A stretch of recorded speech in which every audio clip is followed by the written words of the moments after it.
Hello, everybody. Right, another day. Here we go. So, what are we doing? We're evaluating EGUI to see whether it's going to be suitable for the project. After running into issues with every single reactive framework that I tried. Yeah. So, yesterday we made some progress. We had a quick delve into EGUI to see, a little bit about it, and then we just started doing our tab document example. What's the tab document example, you're wondering? You probably already know if you've been following this. But yeah, here we go. Let me find it. The tab document test case. These are the requirements. You can pause this if you want. The details of all this is in the GitHub repo, and there's a link to that in the video description. So we're basically trying to implement all this. And the idea is that you have a main window with a toolbar, and you can open some text documents and image documents. You can click on them, you can make changes, and you can switch between them. It doesn't seem particularly complicated, but apparently for most reactive frameworks it is. But we're going to see how we get on with this in EGUI. So we made some progress yesterday. Let me bring up the code that we've got so far. And let me run it for you. And this is what it looks like today. So we've got a UI, it's got a tab, and it says home in the middle. And if you close it and press home, it shows it again. Amazing. But it gets better. If you press new, you get another tab. And then if you press home again, it shows the home thing again. And if the home thing is closed, it opens it and shows it. So we got that done. Yay. I also switched this over to using EGUI doc.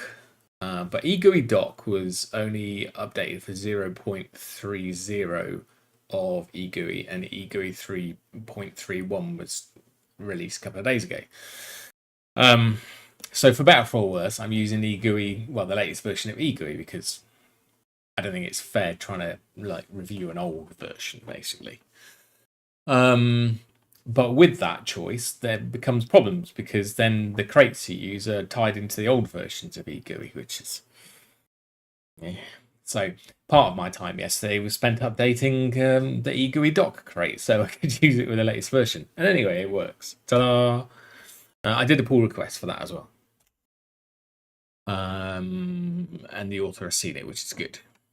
So we can also create multiple new tabs, but we can only create one home tab, because clicking the button shows the same tab again. So I made that work.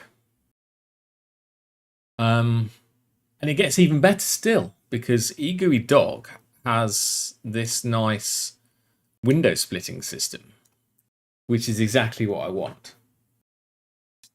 I was dying for this in the other GUI frameworks that I used, and I was very happy to find that this one supports it. Yay. And I thanked the author for making it too, because it's great. It's great. And you can rearrange the panes, and you can drag tabs from one to the other, and you can drag ones to the other, and all kinds of things. And the home button still works if it's not visible, and even if it's on another tab. Amazing. So that's where we've got to. Not only that, but when you close it and start it again,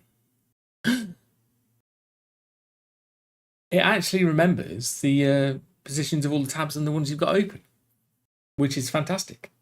And there was a bit of work getting that to happen, because I had to do my own sort of tabs implementation, like we had to do with some of the other GUI frameworks. So let's have a quick look at the code and see how that's currently working. So the main stuff is pretty much unchanged from yesterday, but the app has got some other stuff in it now. So one of the things that it's got is using the EGUI material icons. There's various different icon sets. We're going to try this one today. And I've got a home. That's where the little icon for the home thing comes from. So it initializes some fonts in order to do that. Yeah, but let's look at the app itself. So EGUI persists the template app. It serializes and deserializes it. And if there's stuff that you don't want to store, you can skip it with the config attributes, right? But I've got this tabs thing and I've got this tree thing here now, which we didn't have yesterday. So tabs basically is a B tree map of tab keys and tab kinds, and then there's a next ID. The next ID defaults to 0.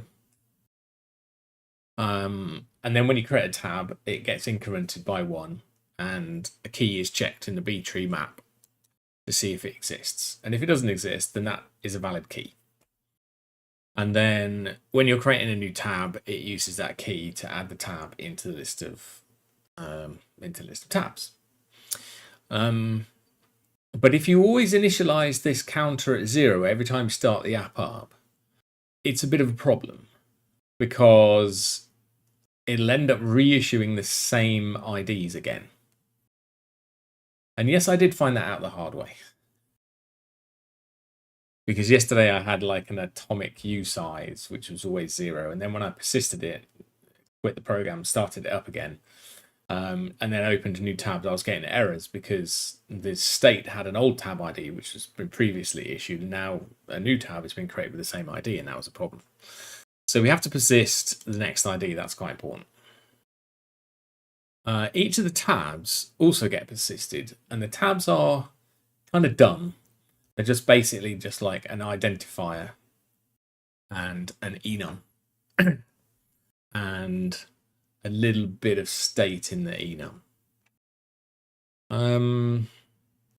So tab kind is that enum, which if you've been following along, you'll have seen this quite a few times now. And the types of tabs are home, document, and new. And new is where the form is going to go that allows you to say what you want to do when you create a new document. The document tab will have a container for documents.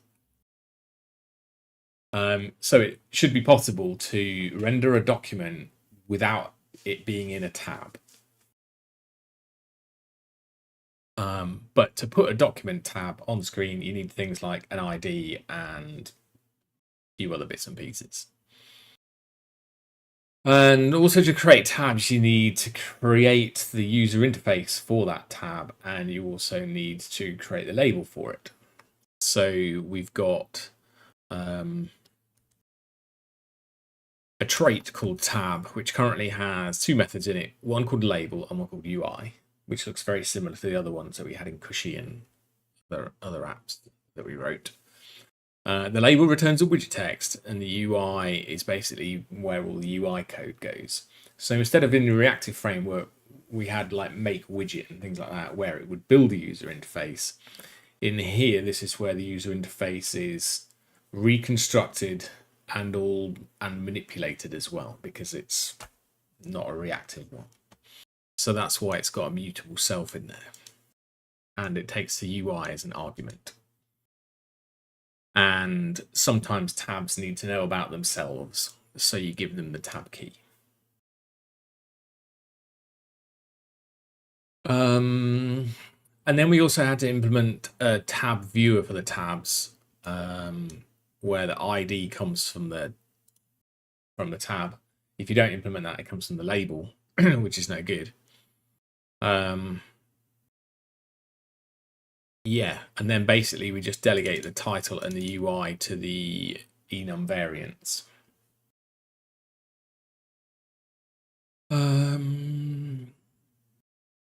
Yeah, and also there's some special handling for when you close a tab, you need to remove it from the list of tabs. So we've got the tree, which holds like the state of tabs, and then we've got where is it? I've lost it. And then we've got tabs, which is where the tabs are actually stored. So the doc state is only a tab key, and the tab key is just that identifier. That's currently how it works.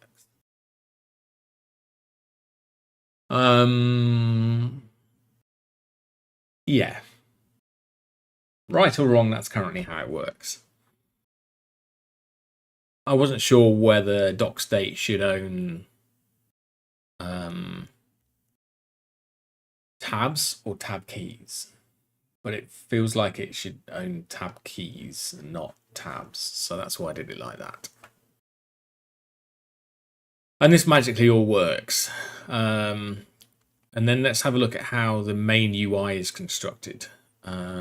So the template app gets its has its update method called, and it creates the top panel, which has got the toolbar on it. And then for two of the buttons, we've got some handlers now. So we've got show home tab and add a new tab. Show home tab was a bit of a faff to do, but we got there in the end. You basically have to iterate through all the tabs, but it's not quite as simple as a regular tab bar because you've got panes, and each of the panes has one or more tabs. So that's why you've got this surface and node thing. And then for the home tab, we have to basically iterate through all the tabs, look for a tab that's the home tab, and if we've got one, then return the fact that we found the tab key. And then if we've got the tab key, then we find the tab again, and we have to use this find tab, and we can't use the information that the iterator returns because it doesn't have enough information to call set active tab, because set active tab wants a tab index, whereas find this iterate all tabs doesn't give you the tab index, which may be an oversight in that, but you know, because we have to do iterating twice, but whatever, it works. And then you can set the active tab. And if you don't have the home tab, then we create a tab, put it in the enum, and then give that to the tabs by using the add method. And then we focus it. Well, we push it to the focus leaf. So the way that works is if I'm over here and this is focused and then I press home, it adds it over here. But if I'm over here and press home, it adds it over here. That's what it refers to with the focus leaf, it seems. So that's what that's about. Then the other button handler we had, this one, it adds a new tab. And the new tab is pretty simple. And we're going to see what we can do about that today. So basically it just goes, okay, create a new tab. And then put that in create an enum variant for that. And then also add that to the list of tabs and then focus it. But there's nothing preventing more than one of those being created. Because it's quite possible that you want to fill in two forms and switch between them and eventually press OK on both of them in whatever order you choose. So that's where we're at, basically. That's where we're at. So what next? What next? What I think we should do is do something in here. So at the moment we've got our new tab, but we need a form. So let's get into forms. So yesterday I did a bit of digging around and I did find some stuff. Where is it? Let me see if I can find it again. It's so many crates. This one, I think it was. Was it this one? Let's find out. Yes, it was this one. Right. So there's an example of a sign-up form with some form validation. Yay. In order to do that, you can use one of a couple of different validation crates. The validation crates that you could potentially use are... I've got to find it now. Not that. So many crates. Okay, I'll just search for them again. One of the crates was crates diet. Duplicate that. It was God. This one. And the other crate that you could use is validator. Right. Now, validator is the one that's got much more downloads. But God is written as a response to the shortcomings of validator. So, God is probably the one to use. Yeah. So,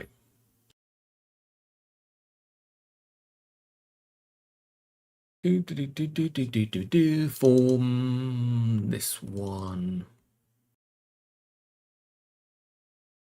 Yeah, and this is the form, the cargo file for the form example. So we're going to have a look at this and see how this works. Let's see if we can run the minimal example.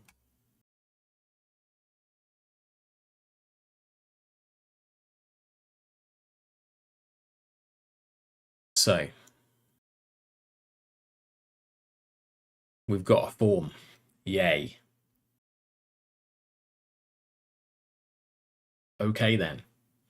And it says submitted fields, username, test. So that looks okay. How does it work? Okay, it's a nice minimal example. That's pretty good. Let's have a look at the cargo file first.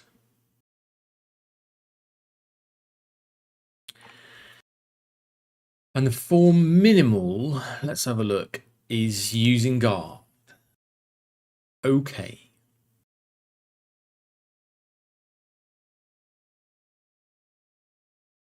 Okay. Okay.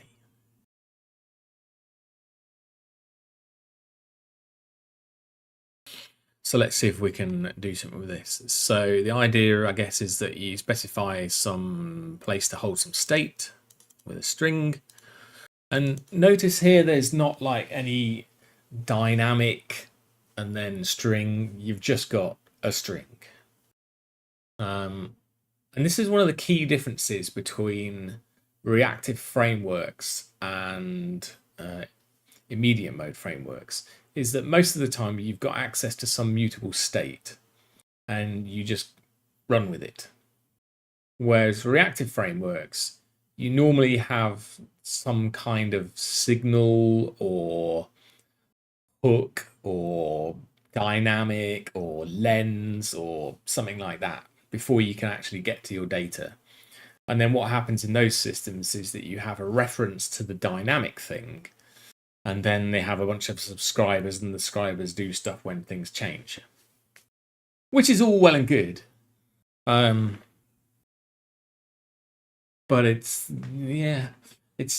there's complication in both sides, it seems.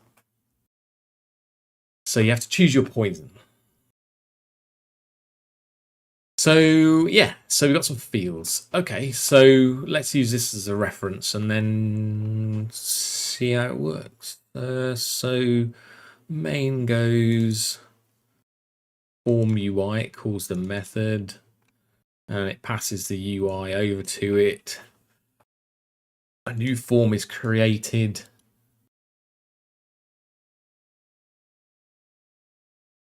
And you pass in the guard report validator, fine. And then you create form fields. And if it's submitted, then you can print some stuff out. Okay. All right then. So what are we going to ask the user in our example case? Let's refer back to the requirements. The requirements. So new button. When new button is clicked, a new tab is shown. See below. So these are the requirements of the new tab. Form is shown with 3 main controls, each with a label in a grid with labels on the left. We'll come back to the grid stuff. Let's make the form work, and then let's make it look pretty. But maybe the form thing does that for us automatically. I don't know. I guess we'll find out. Name. Sure. So we'll do that. Let's create a struct for the form fields.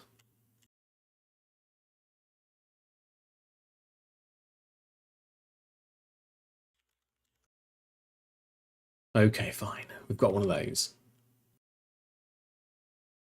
And we need to do a validate thing on it. So I guess we're going to borrow this. And then that's going to require us to add some dependencies.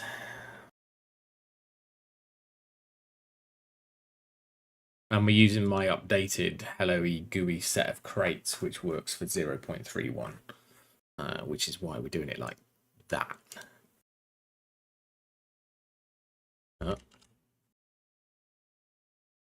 And we're also going to need the guard validator, I believe, as a dependency. This one.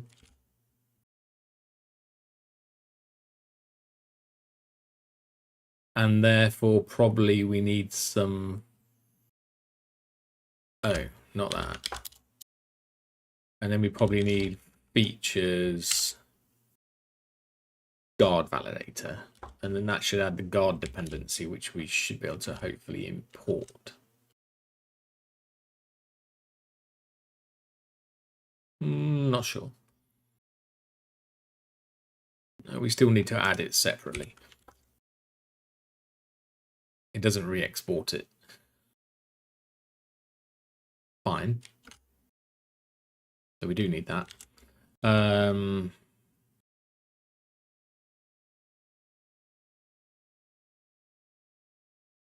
Oh, it's 22.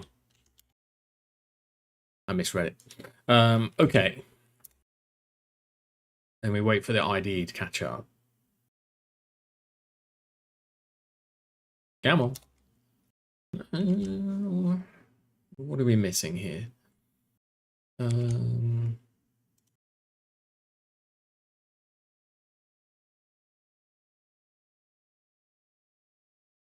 What are we missing here? Why can't I import things yet?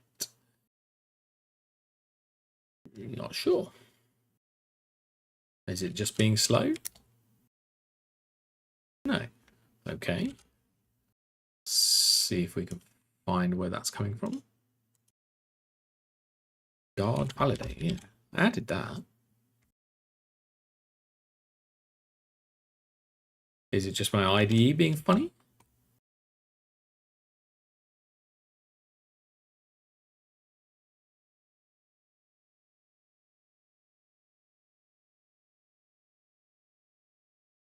Oh, not optional. Okay.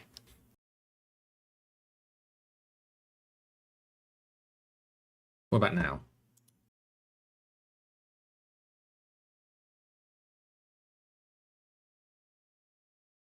What's the problem?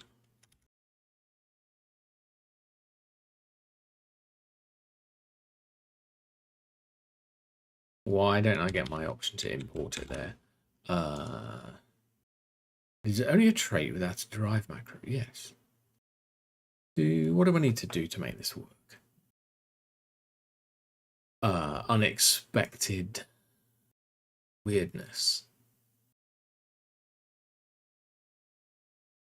Yeah, it's the macro.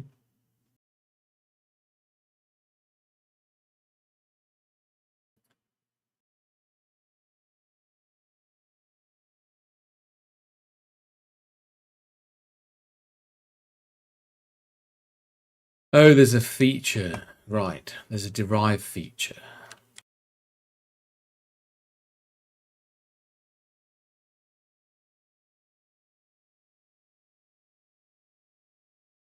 I'm going to add the Surde one there because I saw it.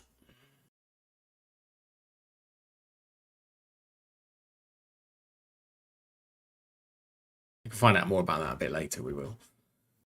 Right. There we go. Right. Okay. So now we've got the validator things. So let's add a validation rule in the same way that this one did. And I found a list of these on the crate documentation. So length minimum, one's fine. I don't think there needs to be a maximum length. So we'll go with that. Then the next thing we need to do is create a form, apparently. I guess that goes here.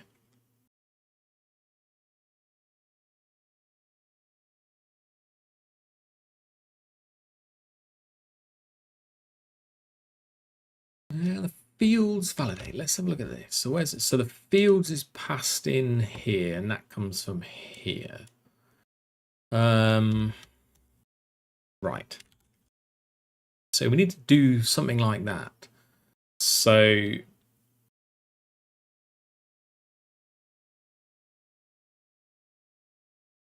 let's add that here.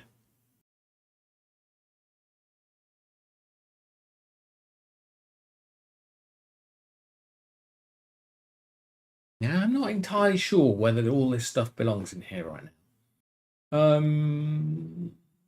We're going to run with it.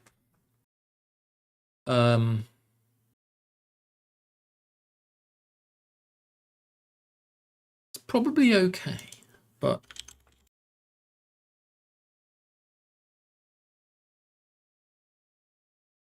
yeah. Not sure where the requirement for clone is coming from. Might come back to that and look at that. So here we should be able to go self.field. All right.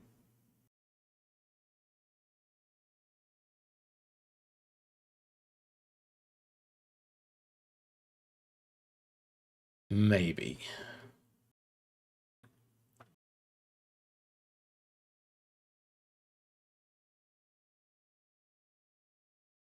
Let's have a look.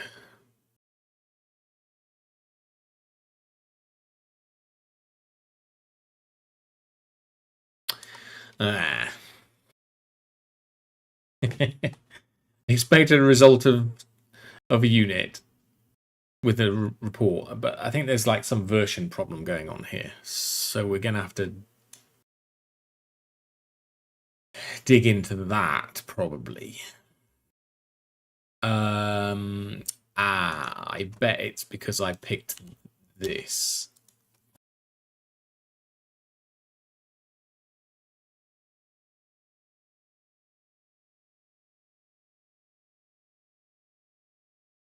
Yes, it was that.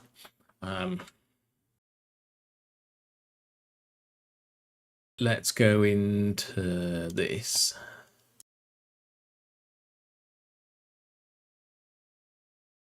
And poke this crate so that it uses the latest one. Because why not, you know? And we probably should make sure the example still works.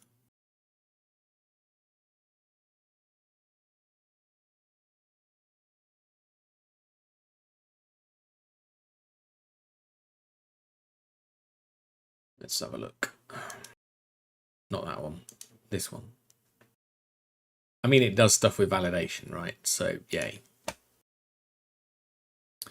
So we're just going to go with that. and then go back and put this back to 22. And it should still compile again. Right. So is it just confuzzled? No. Oh dear. Oh. It's not that easy. Never mind. I'll come back to that later. Oh, no. There's two of them. Okay, maybe it is that easy.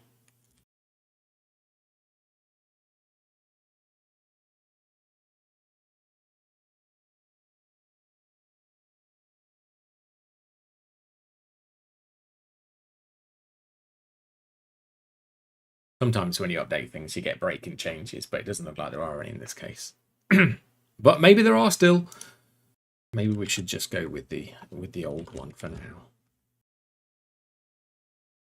Why do I do this to myself?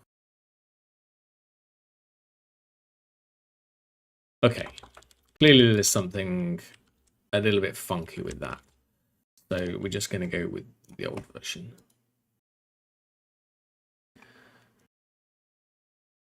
Leave that for another day. Wait, what? Now what's going on? Oh, wait, hold on. What about now?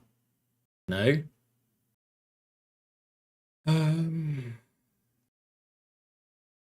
Maybe it was all fine. Maybe I'm just looking at the wrong error messages. Check boundary form serialize is not satisfied. Yeah. They were just other error messages. Let's see. I was getting ahead of myself. We can serialize that. That's not a problem. And we want serialize and deserialize so that if you opened up a new form and then closed the app and then started the app again, the form could be redisplayed with the same information that you had in it, which might be nice. Okay, so now that I actually fixed those error messages, let's go back and change these version numbers for hopefully the final time.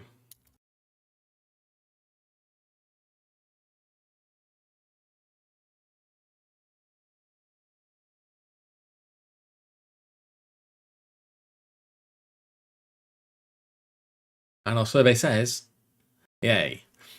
Okay. So we've created a form.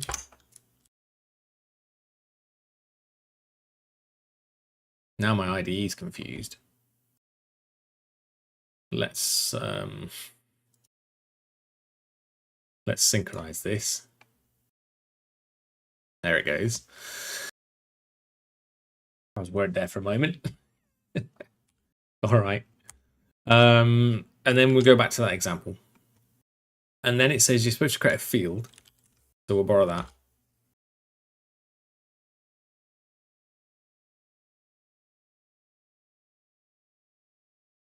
Field path. What's a field path?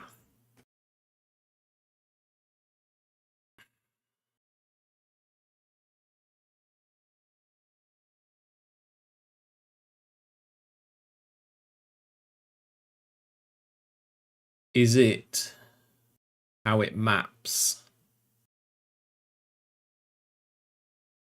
things to the structure?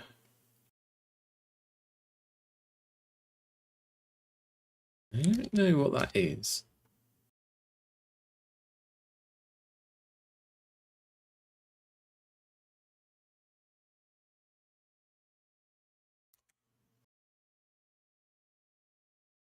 Okay. Shall we have a quick look into field path? What's a field path?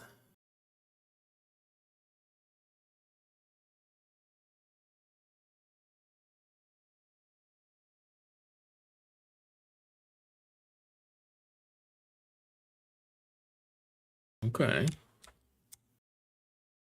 All right, we'll delve into that a little bit more as and when we need it. And then the idea is you're supposed to add a submit button.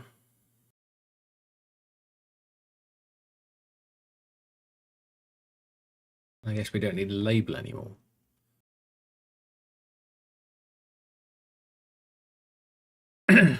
um, we don't really need a cancel button on this because this form is in a tab. It's not in like a modal. Let's see what happens. Oh.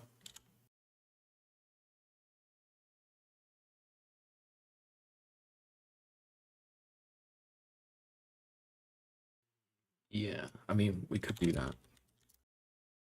Or we could do that.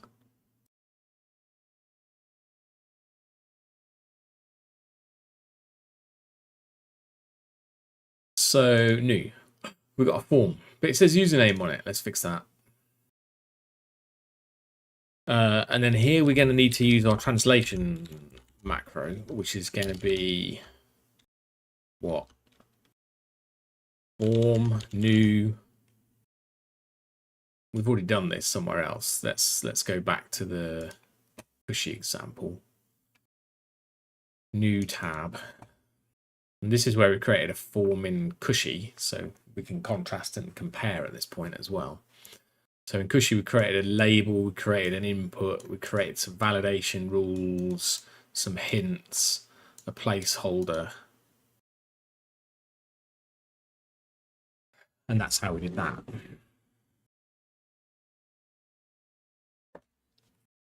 And the name was one of these dynamics.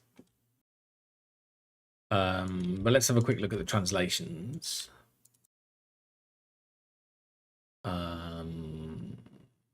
Did I not do the translations for this? I guess I didn't. But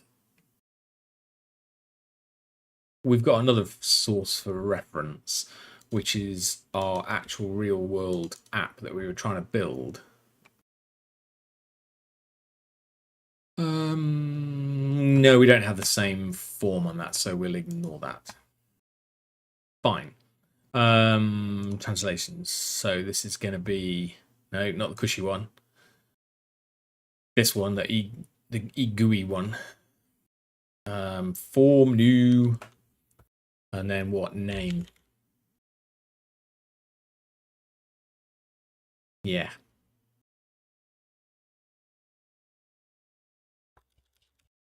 Let's add a translation for that.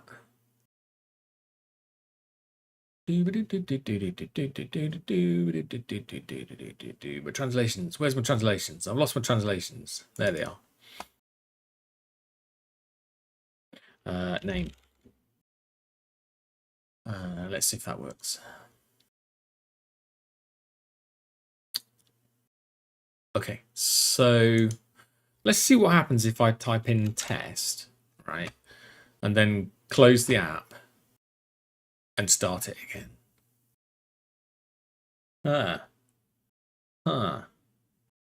That's kind of nice. That's interesting, isn't it? Huh. Okay. So we're going to leave it blank. Press OK. Length is lower than 1.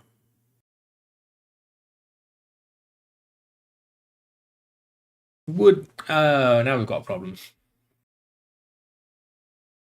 Who sees the problem? Answers on a postcard, please. No translations for the error messages. Yeah. Because length lower than 1? Higher than 1? No, it should be less than 1 and greater than 1, no?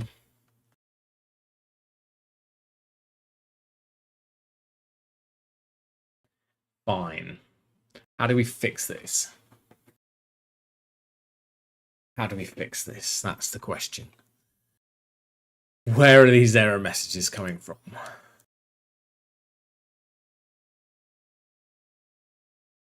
I suppose we're going to have to search for is lower than in the scope.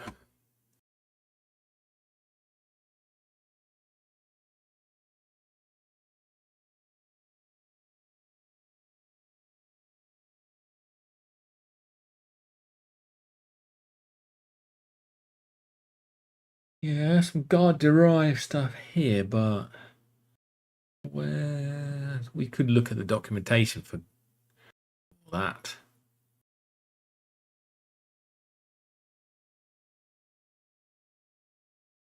I guess.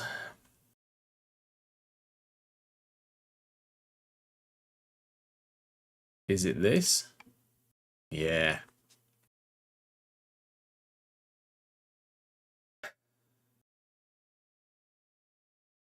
Yeah.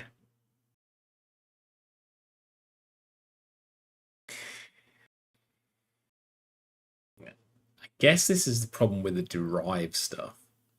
Now,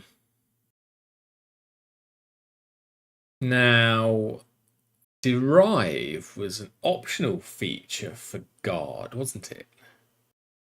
So how do you specify validation rules without using derive? Because I don't think derive's ever going to work. Well, not without some futzing around. Because he doesn't know where to get the error message from. That's what I think. But I suppose we could look at some documentation. Is there a way to specify the error message?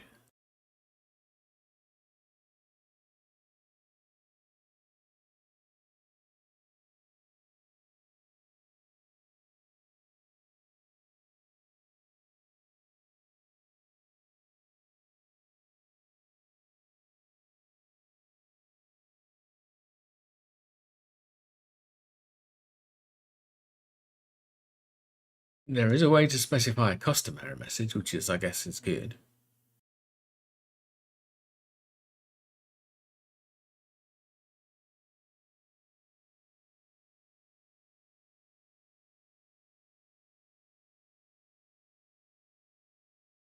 Because what we want to be specifying is a fluent translation key, right? Yeah. Okay. Well, I think we're going to have to look this. I'm going to have to look this up off stream, and I shall report back. But let's focus on getting the form actually working for now. Okay, so let's add a fix me. Form errors are not using I8N or do not use. I'll ask around about that. If anyone knows the answer, let me know. Maybe someone else has asked on the guard repo or something. Do we get a list of options that we can specify? No. Nope, we don't. Okay. So we've got a form. Great. But we need more than that. Let's look at the requirements. Name, text entry. We'll come back to placeholders and so on. Type. So we want to drop down where we can select between text or bitmap. So let's see if we can do that. So I guess we're going to need an enum. Let's start with it. And this is going to be document kind. Let's call it new document kind.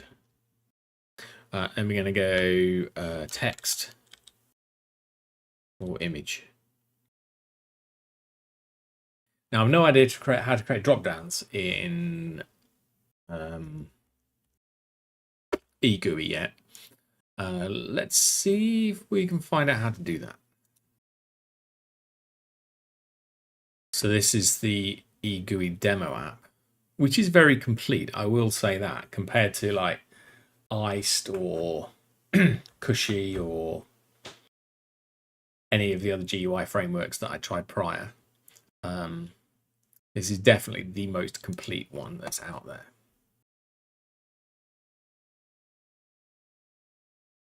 it has a lot of widgets by default. So yeah, we want one of these things. Combo box it's called. Let's find combo boxes.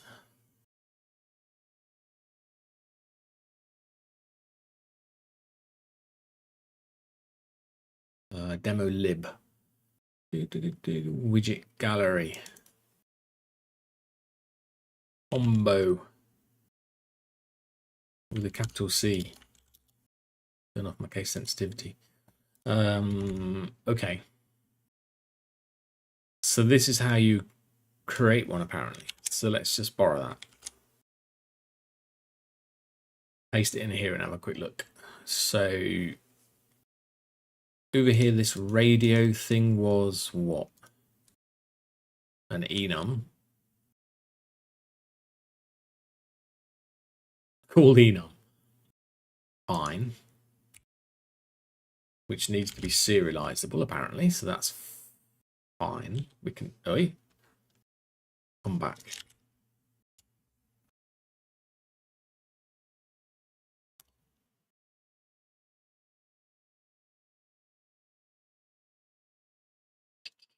So then we need one of these. So we're gonna go find.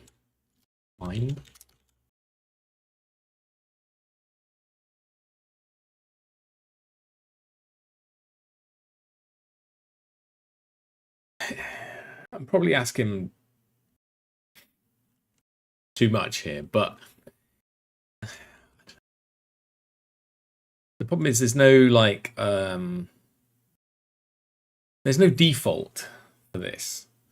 So I could specify none here.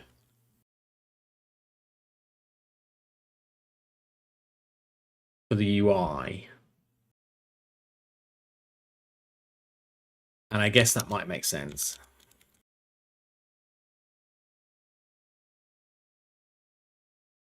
So we'll try that first.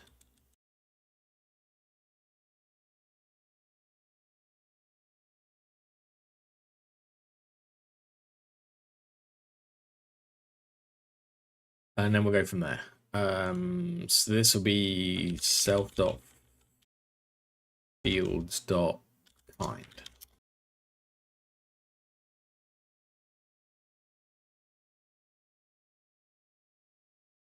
But maybe there's a way of, making it so the user has to select it and it's optional. I don't know yet. We'll find out.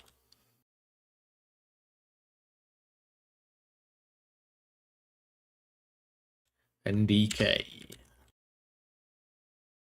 Oh, I should have done that.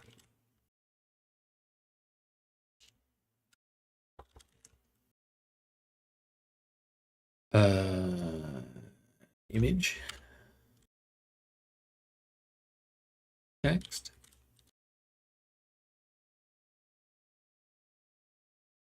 And then what is this? Form. New. Find image. I suppose.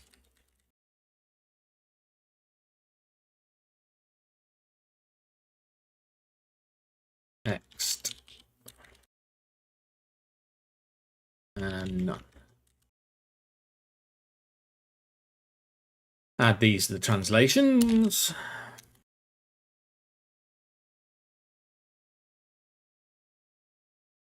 See, I really don't want to be specifying a translation for this or anything. We're going to see if we can try and get rid of it, but let's just make it work first and then make it better. Okay. And here it's moaning. Why is it moaning?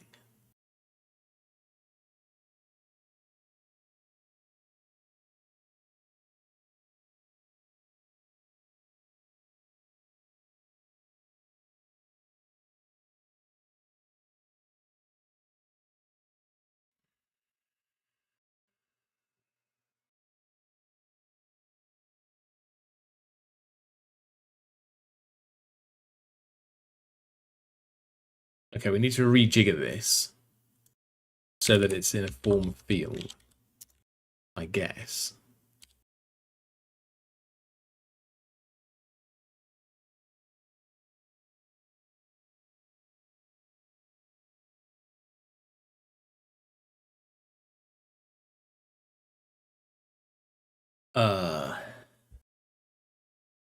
Wait a second. Where's this text edit thing coming from?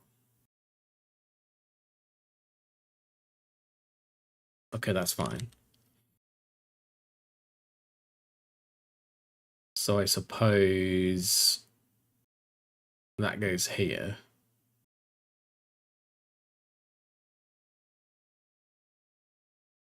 But then where do we move? Where do we move these things to?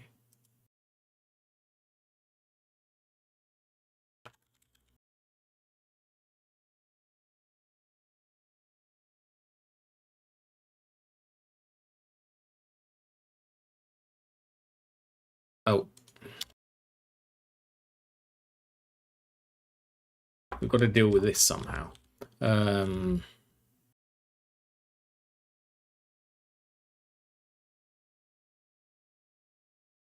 is a show UI method on this. Wait.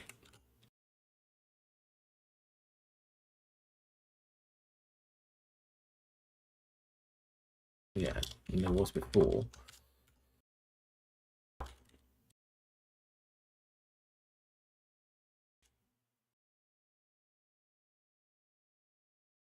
Let's see what we can work out here.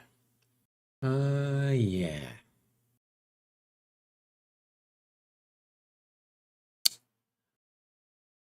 Let's compile it, see what happens.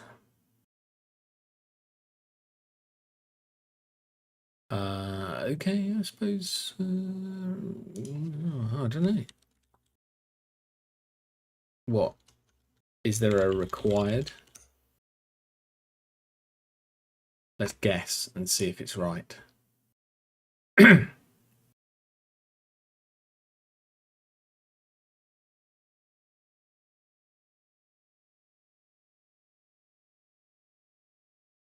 Required is not correct.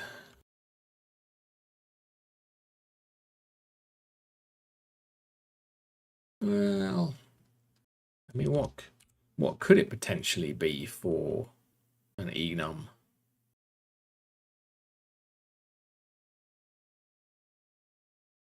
Handling options. Let's have a quick look at this.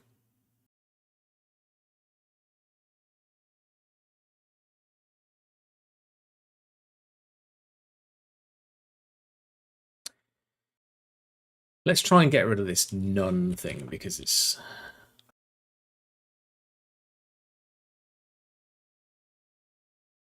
no good. I don't want default in here. There is no default. We're going to make it an option.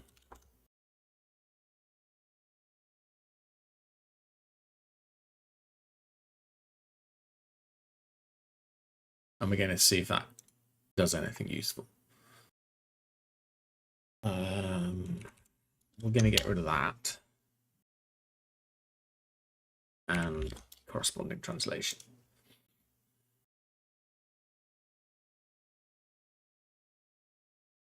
It needs to be able to compare it.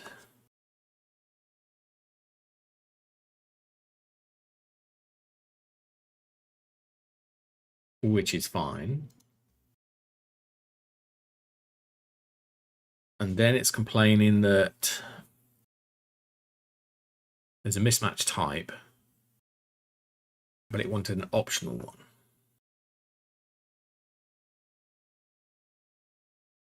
Let's have a look and see what the UI or what the API is for this.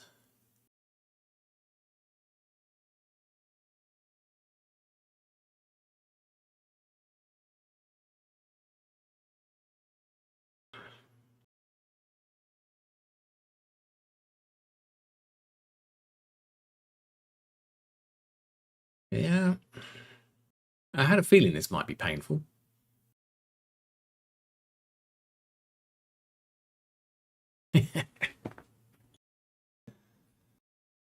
Selectable value. But it wants a value.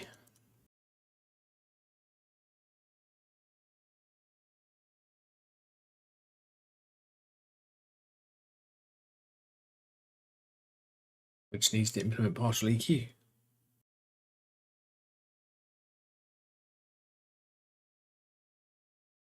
Huh.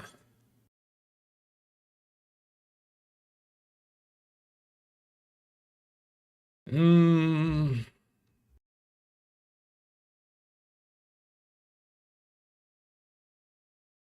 I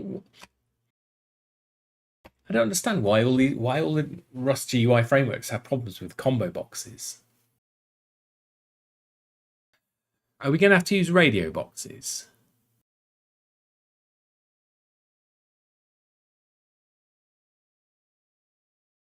I don't want to use radio boxes, but for the sake of progress, I think I might abandon the combo box idea and use radio buttons.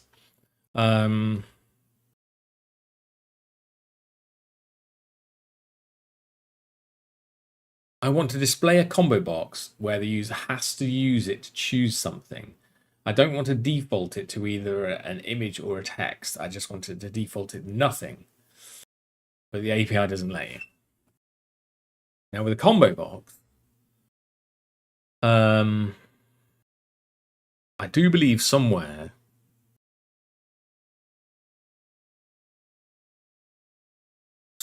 I saw another example of tri-state combo box groups or something.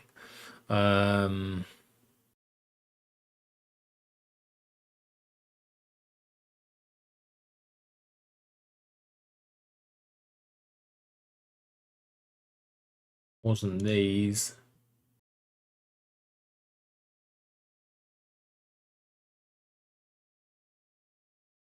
Let's look in the EGUI examples.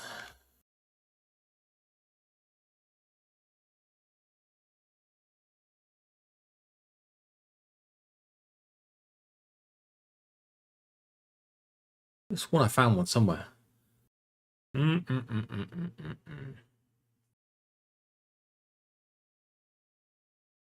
Can't find it now though.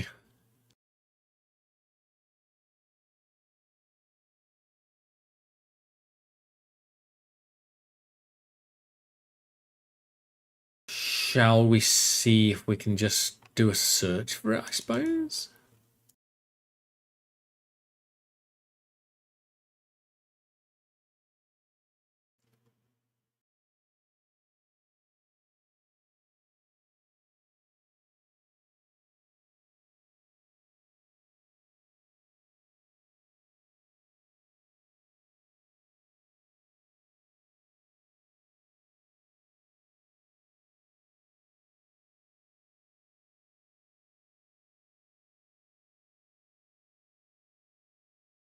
Don't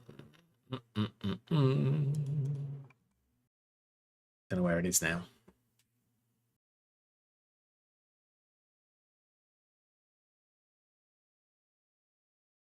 Fine.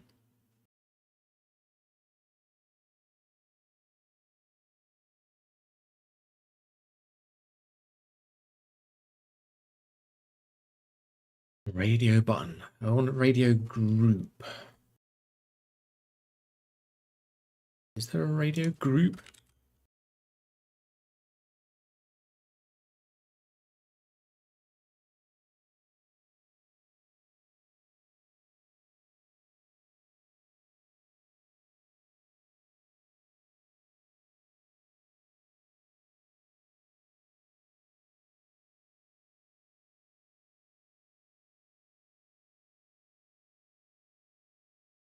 Wait, what happened to that?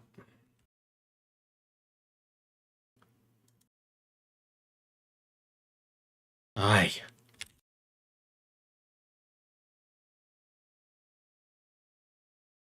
It's not showing me that highlighting line. I can't see where it is.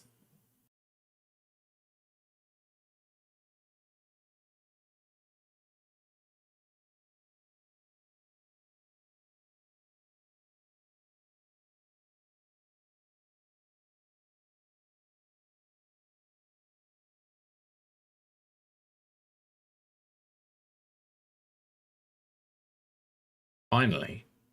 No? Yes. Widget type radio group. Let's have a look at the PR for this.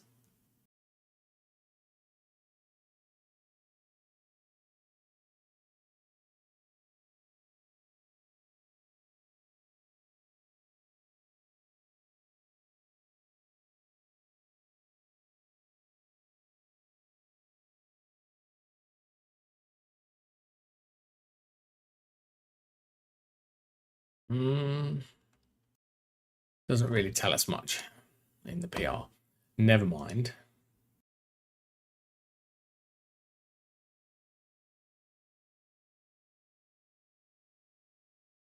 Okay, we'll ignore that.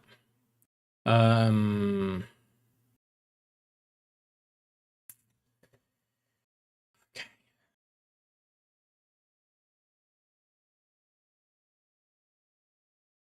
How do you create? Let's look at the widget gallery example again.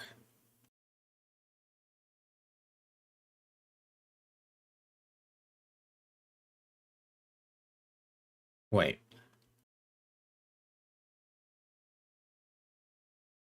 Did I copy the wrong thing? Wait a second. Am I being silly? No.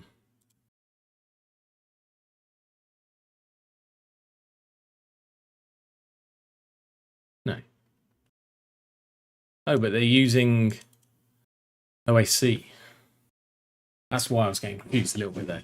They're using the radio enum for both the radio group as well as the combo box. I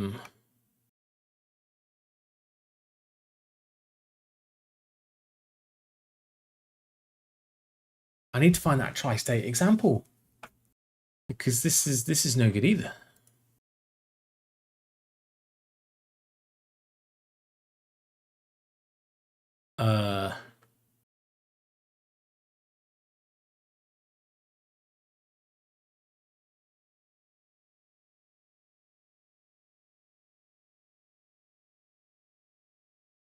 Okay. Yeah, I don't really know what to do right now.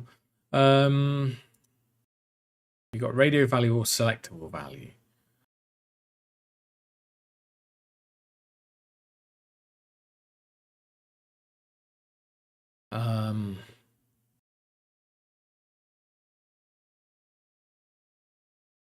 Combo box. Yeah, you have to do it.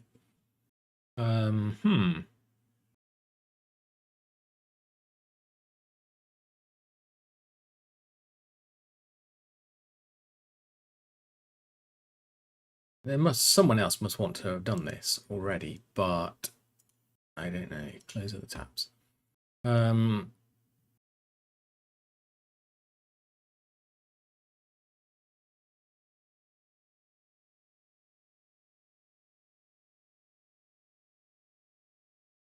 Because we're supposed to be passing a value that's partially EQ here.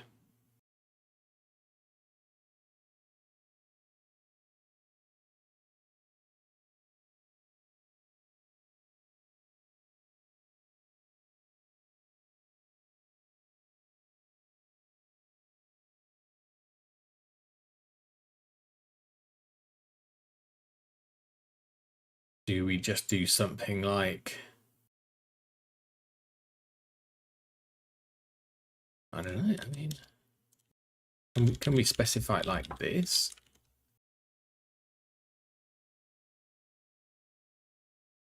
No. I mean, kind here is... okay.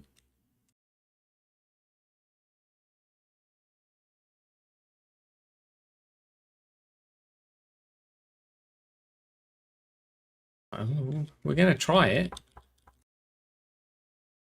Probably not right, but...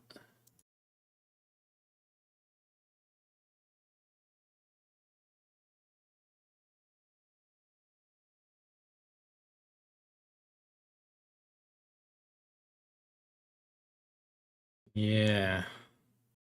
I don't know about this one. We are getting a little bit unstuck trying to use this combo box. Let me fire a question in the EGUI Discord.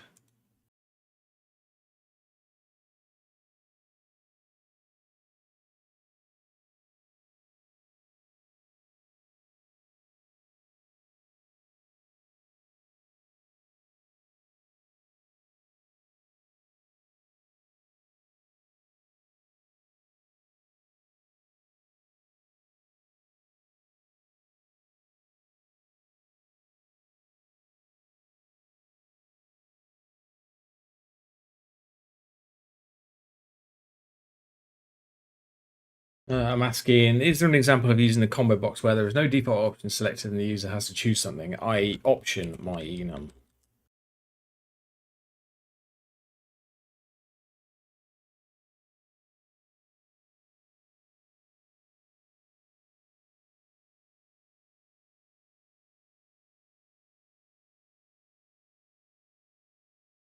Yeah, what are we going to do here then?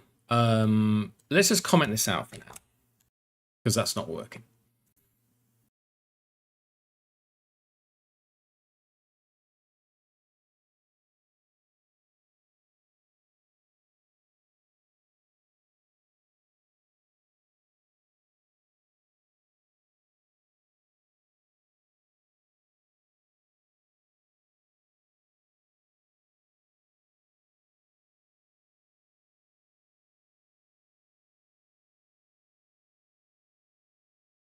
GUI for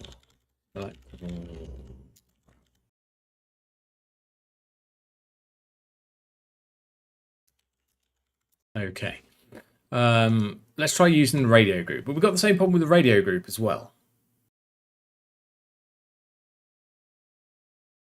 Because I don't want to specify none text image. I want to specify text or image. Right. I need to find that radio group example, but I don't know where it was. I mean, I don't need to find the example, but I need to know how to do it. What can we use to do it? I've seen it in an example somewhere that I've been fiddling around with the last day or so.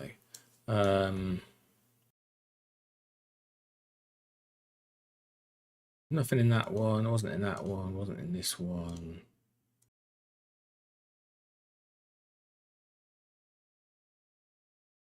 Yeah, it's not in that example. Where have I seen it?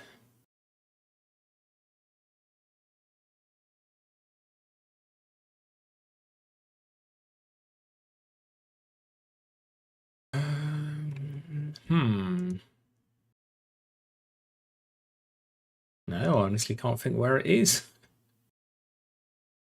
Like, it's something that I've looked at recently. And those are the only projects that I've been looking at. So, because I've seen one example and it's got a bunch of radio buttons and a bunch of checkboxes. And underneath it, it shows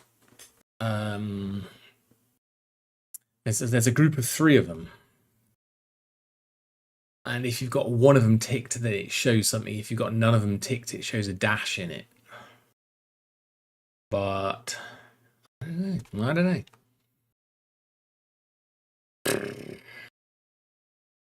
Okay, let's just go to the API. Radio group.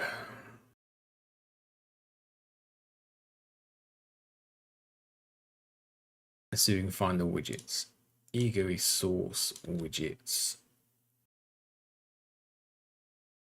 Radio button, right?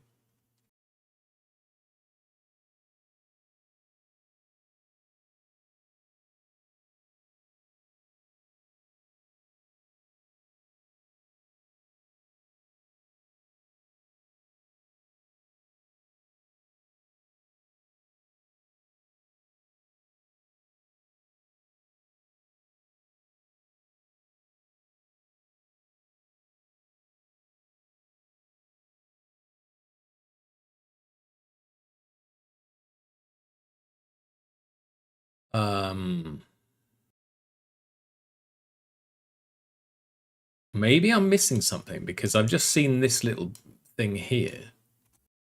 Let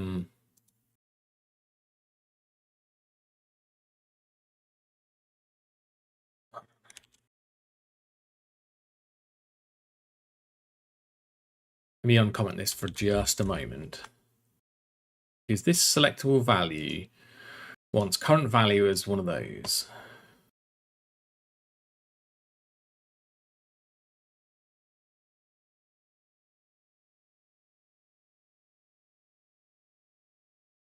But why?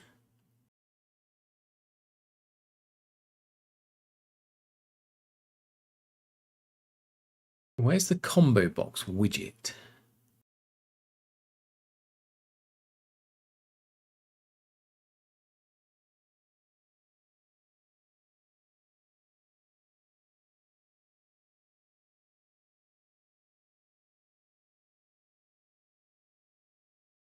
Got radio value. And this API here is the same, but are there two different UIs for creating radio buttons?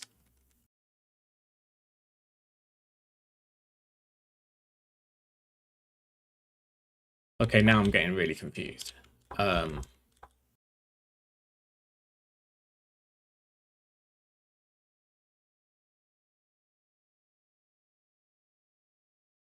Let's just get rid of this for a moment.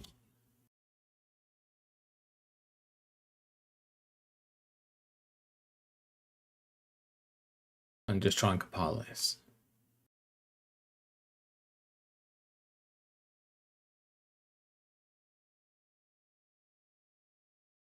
And then what does this give us back? This gives us back a self.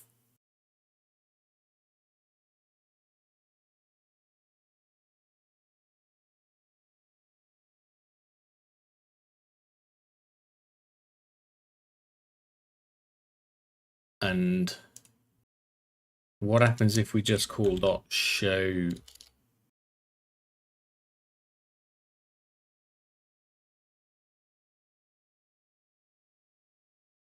and don't do anything here?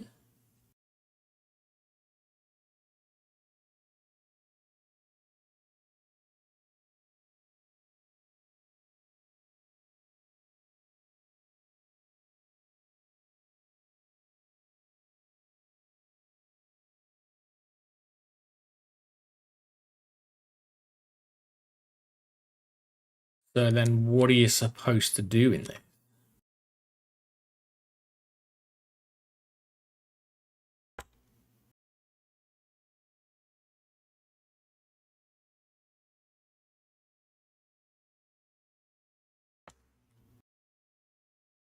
Select a value is it wants a self. Current value.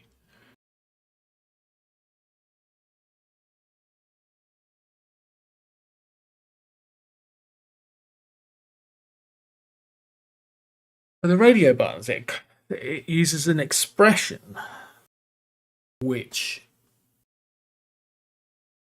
no. I don't know. Let's search for this. There's got to be some better way of doing this. Some better way of looking this up.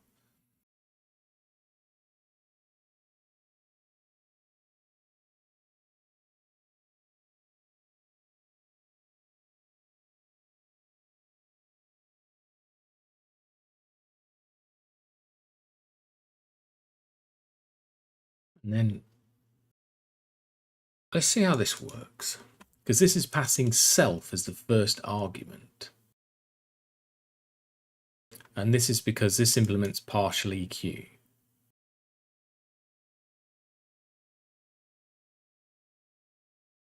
Okay, let's do something dumb.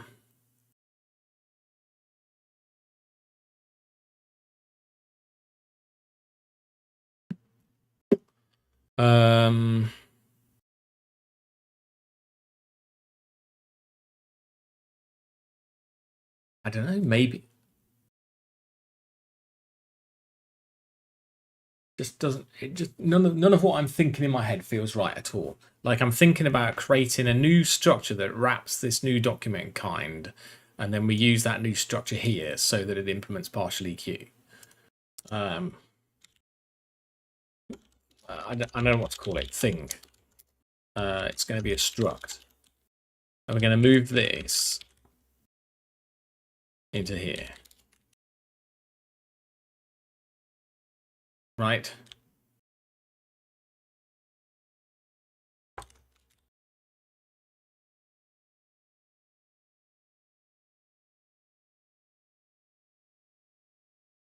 And this can implement default if we want to.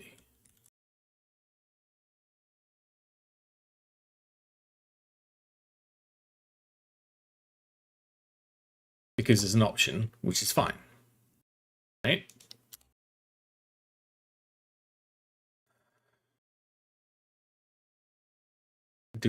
Is that what you do? Do you just wrap it like that?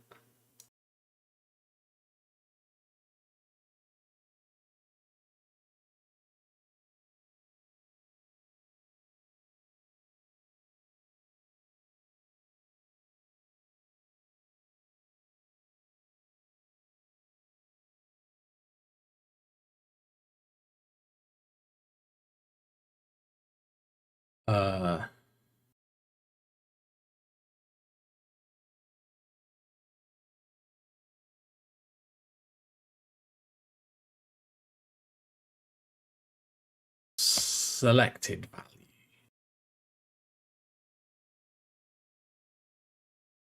I mean, what am I supposed to put here?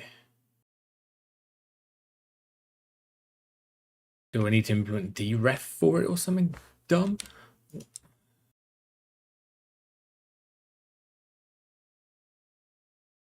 definitely needs to be a mutable thing.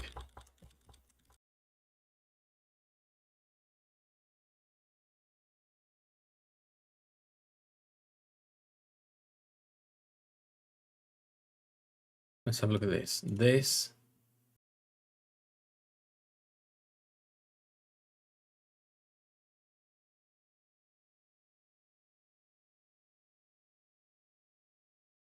Okay, maybe we can do it like this after all. Hold on. Let's get rid of that. Going around in circles here. Put that back. Get rid of this.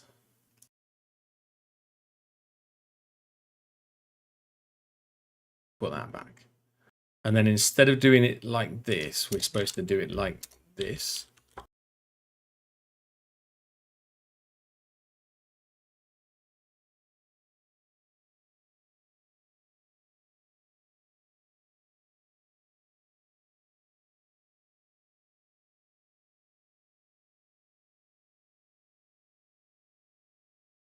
And then we can do a comparison properly.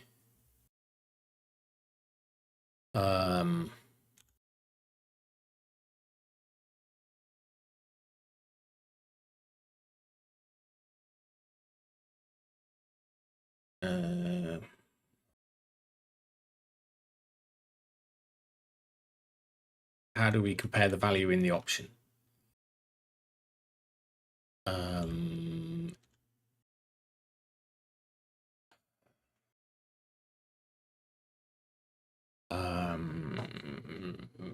What are we supposed to do?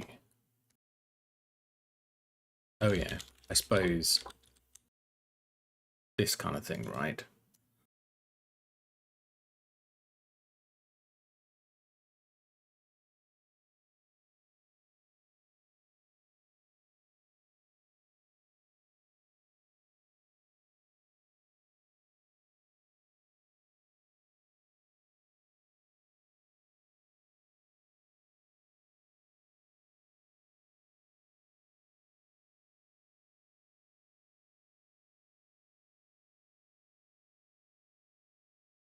Bit of a faff, isn't it?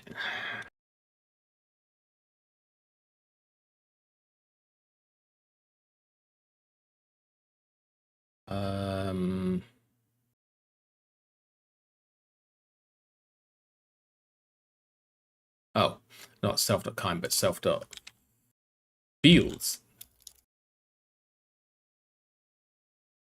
Dot kind.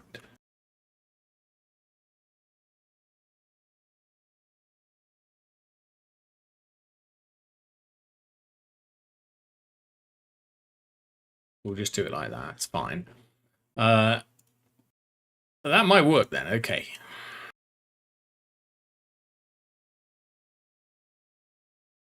But we're not doing radio buttons. I'm trying to add radio buttons into combo boxes, and it's all going completely wrong. What am I doing here? Oh, confuzzling.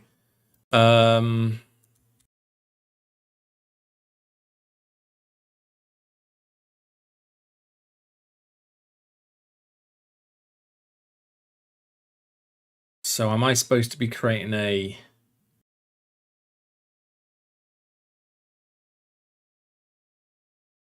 Are we supposed to do this? Is it a combo box item though? Like...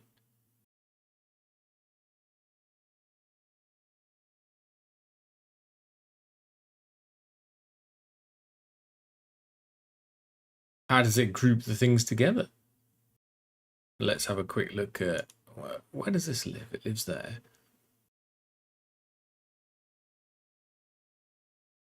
So we've got... Oh, it's in containers. And then here we've got...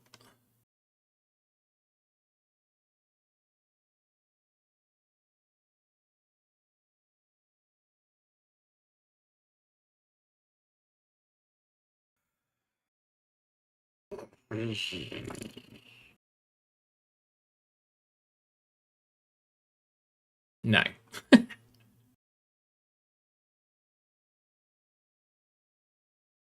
Okay. Let's do this another way.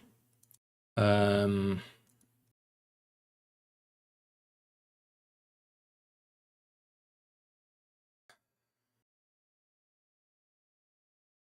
it's using selectable label.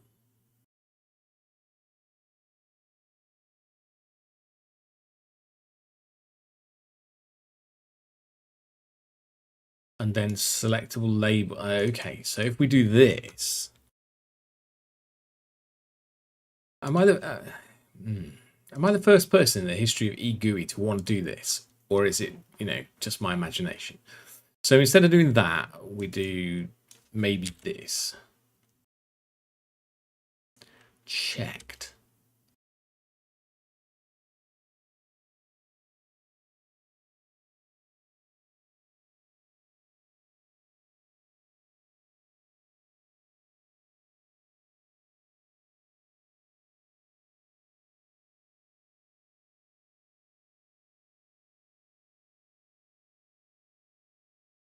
And now I understand someone's comment in the Discord saying,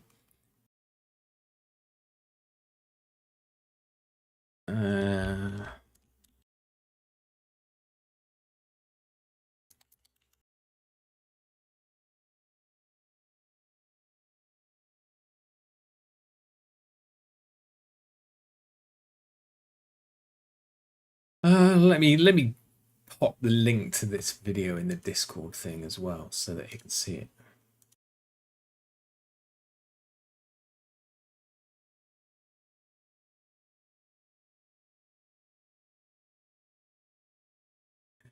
Let's see if he joins the live stream. So I think that's what we're supposed to be doing. And not this.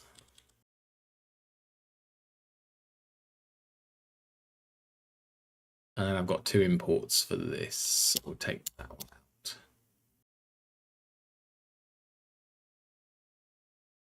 out. It is duplicated at the moment, but we don't want to do that. We want to have text here.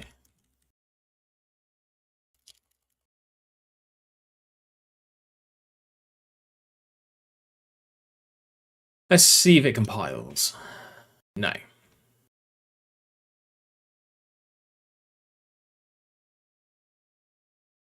Let's just pull this out here for a moment and just put it here because I still don't know what I'm doing with these forms yet either. So we're trying to do 2 things at the same time. One, use combo boxes for the first time ever with an I guess we're trying to do three things for this first time. The combo box has no default value, and we're also trying to put it in a form with some validation rules.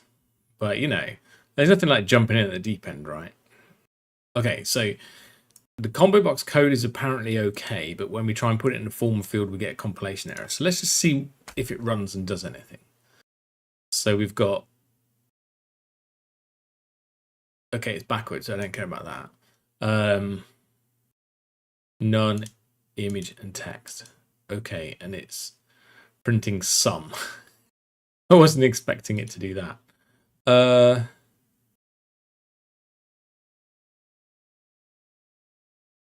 I really wasn't expecting that, because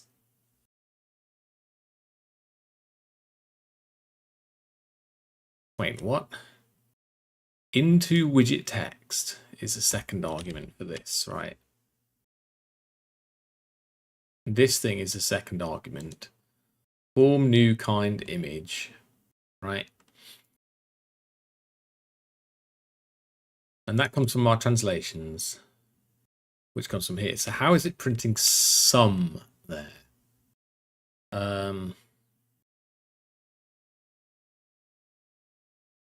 Oh, it's because of this.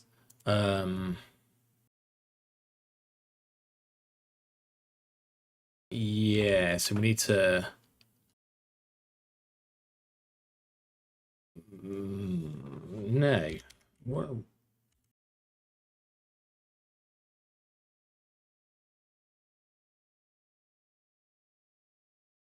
What is this supposed to be doing? Like, I'm creating a label here, but then the selected text doesn't relate to the label? Let's just get rid of this.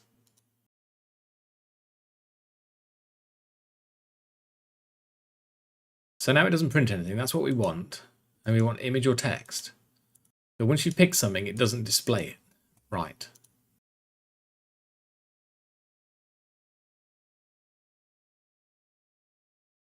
So we need to do something else here. Dot unwrap or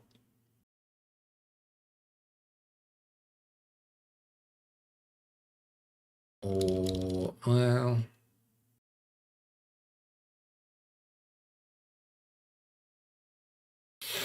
what can we do here?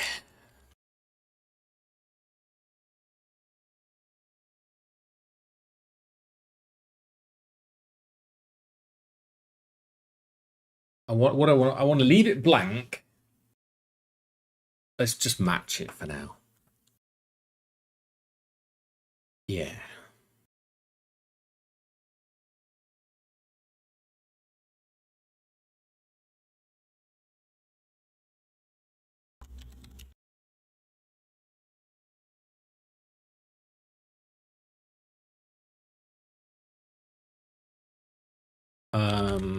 Let's do this. There must be a better way of doing this.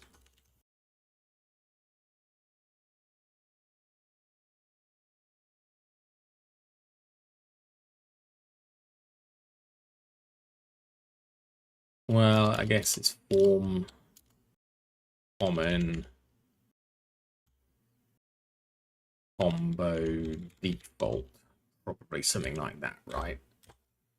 And then if there is something, some value, then we can format it.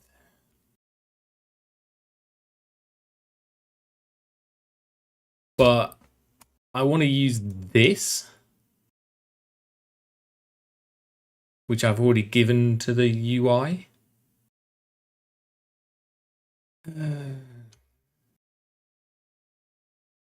So it feels a bit silly to have to repeat all this over here.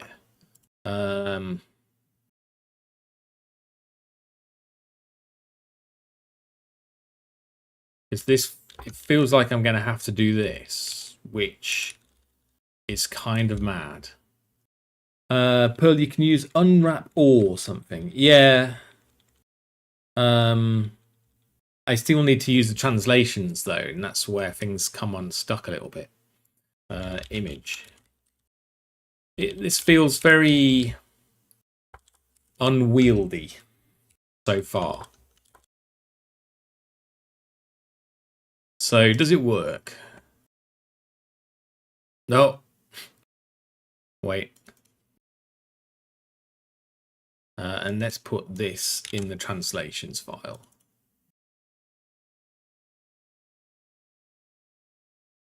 And it's just going to be an empty string.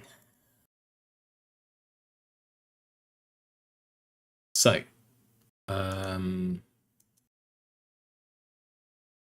yeah, see, now I've picked something and it saved the state. So I need to kill the state. I don't know how you kill the state of the application programmatically. But whatever, we'll just delete the file.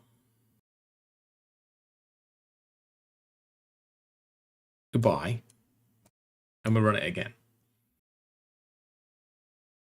So we're going to press new. And now it says nothing, which is good. And then if we pick something, and then it says it again. This is good. This is all I want.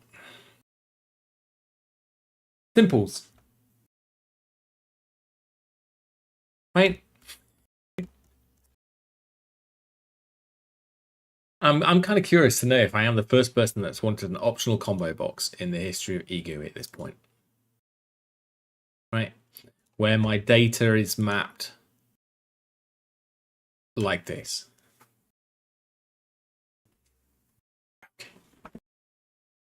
Okay. Moving on. It's just what we've got to do at the moment. So maybe there's a better way of doing it. Right. So now the next problem is trying to put that in a form field thing, right? Because that wasn't working. So if we uncomment that and then move this stuff back into this, maybe it was just the fact that there was a semicolon there that was the problem. No. And now we get this. I don't know what this means yet. The trait inner bound option widget is not satisfied. So what are you supposed to do? How are you supposed to put combo boxes in a form field? That's the next thing.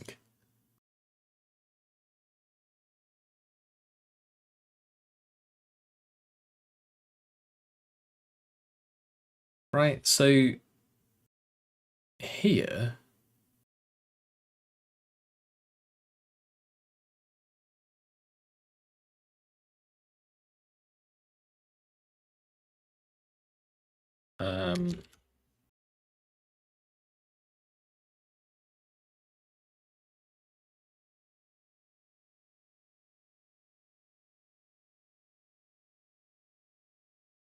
I'm just kind of curious to know what the differences are.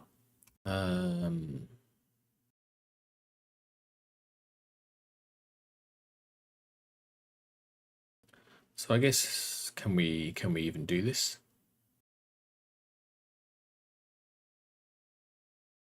Probably need a closure there. Yeah, I mean, but what?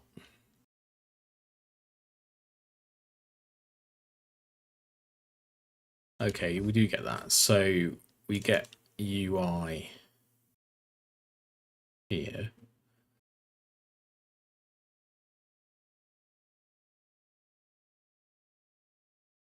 Expect to be closure that returns a response, but it returned an inner response is what we've got.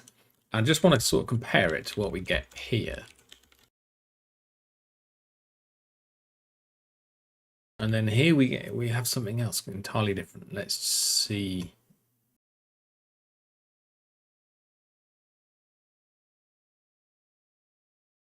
And that's because this implements widget. Right. So that's why that works. The other one doesn't. So what are we supposed to do about it? That's the question.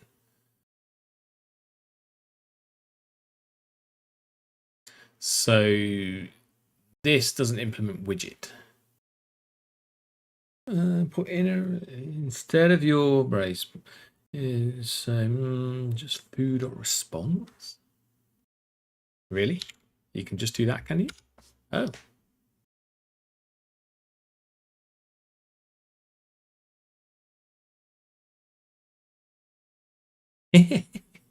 Foo.response. If only it was that simple. No, now it says implementation of fund once is not general enough. I've never seen this error message. It's kind of weird.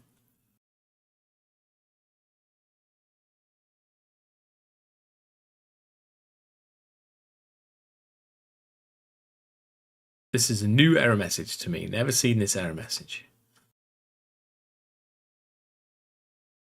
Must implement fund once with this lifetime.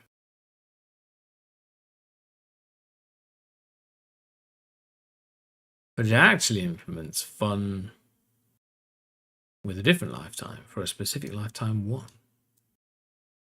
What's the lifetime?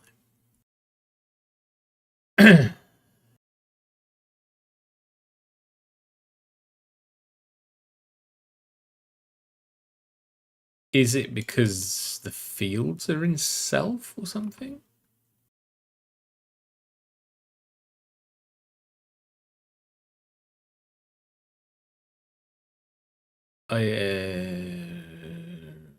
Is this the right UI?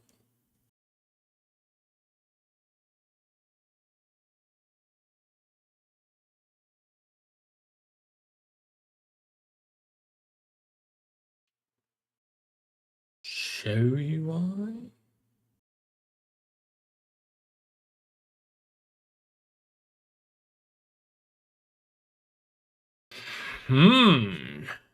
Where's the life? It would be helpful if it showed me where the lifetime would be. So foo.response.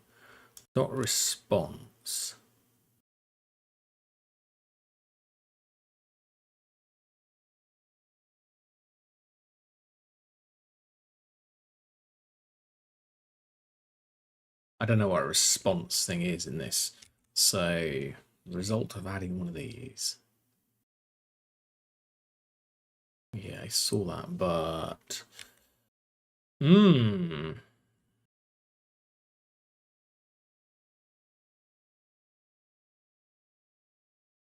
yeah, I was just looking for lifetimes in this response thing here, but it's not. The question is, where's the lifetime coming from?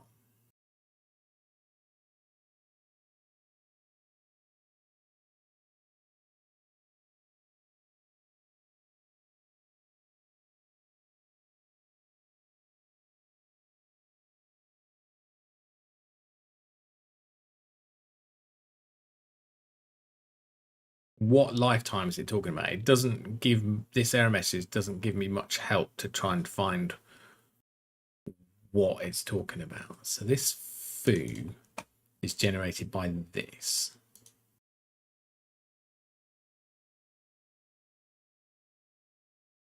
And the UI that it's given is this one.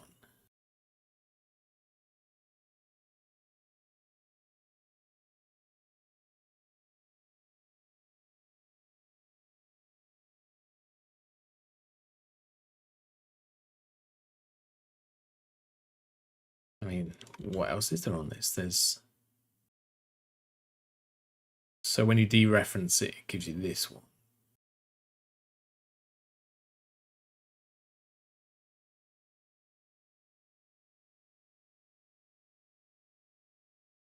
Magic.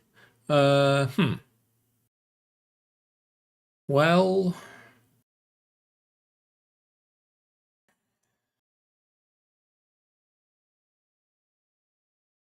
combo box fail.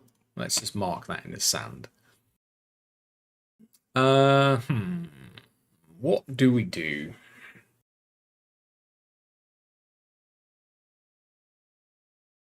Let's try using the radio thing. And yeah, the radio thing's a bit different because it doesn't use it here, does it? It goes. Yeah.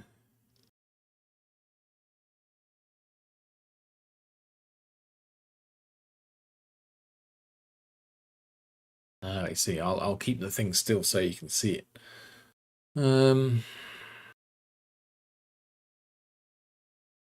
Yeah, this is what we're looking at.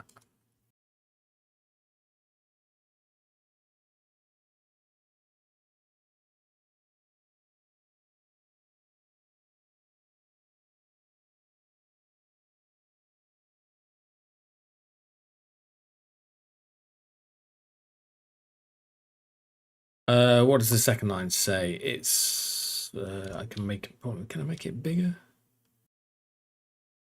There. It says, but it actually implements fn once with a second lifetime. Or a specific lifetime. But it says it must implement this.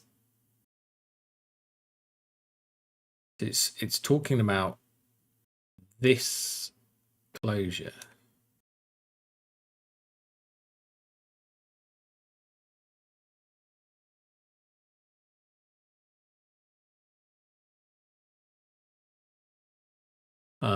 So this UI method says it wants a response. Wait. What am I looking at here? Second argument to UI.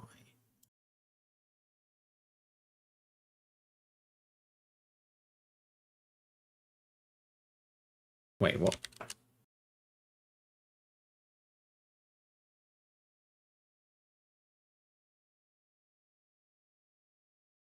Now I'm getting confused myself now. I'm seeing one method with 2 arguments, and here I've got one method with 3 arguments. Why is my ID taking me there? That's what?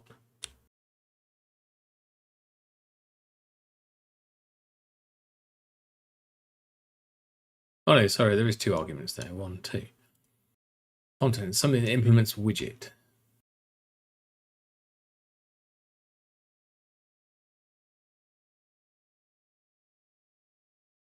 Yeah, I know. I was ignoring self while I was reading this as 3 arguments for some reason. I think I've been staring at the code for too long.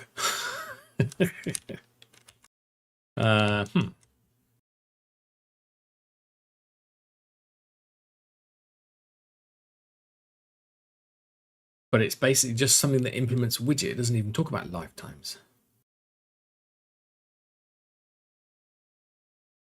I'm just going to Google this error message to see what other people do in this situation, because it's not something I run across very often, this one. Yeah. It's a random Reddit post. Yeah, I kind of feel like I might rename some of the UI fields to be something else.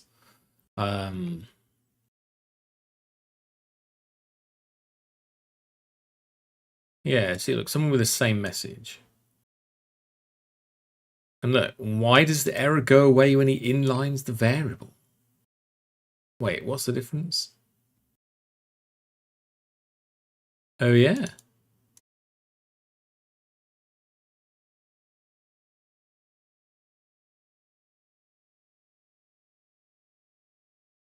Okay, I'll try that. Fantastic.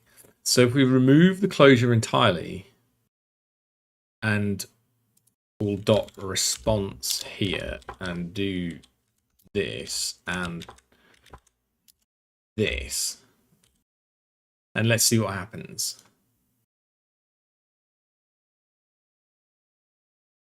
It goes away, but we get something else instead. It says the trait about widget, response widget is not satisfied. Yeah, because we're supposed to be returning something that implements widget. We're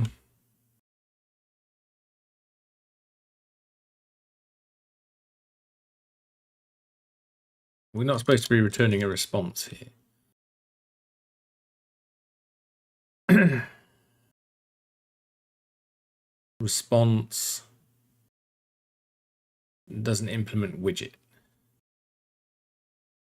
So I don't think returning response is the right thing to do there. But otherwise we get this error.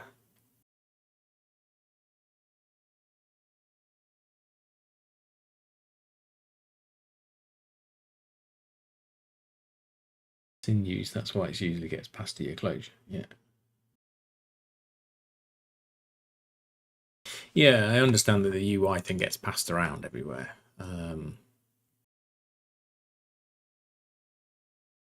But now what do we do?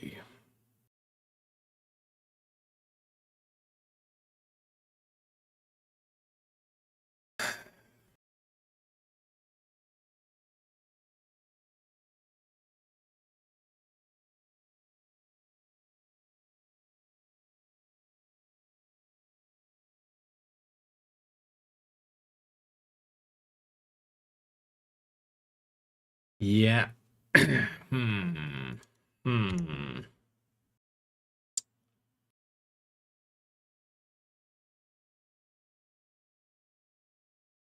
You can't have combo box implement widget without wrapping it.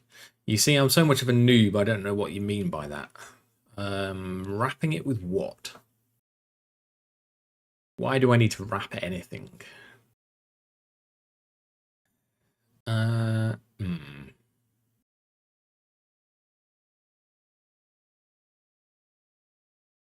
Yeah.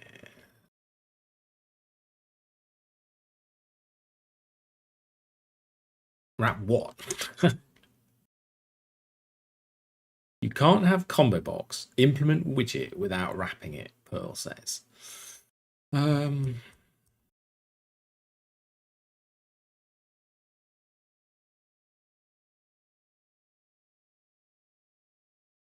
box needs a body for the drop down.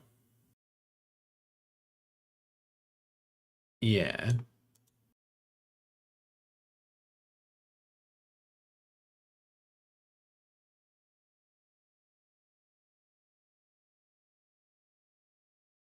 Right. I mean, you say it's the body, but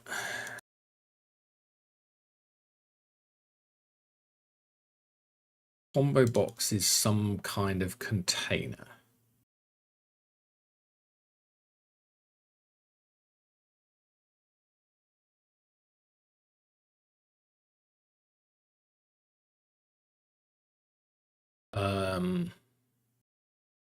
Do I just want like a UI.vertical or something? And then let me look at the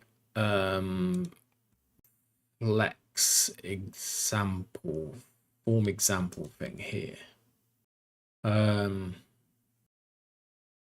me just see if there was a drop-down box in this. Hold on a second.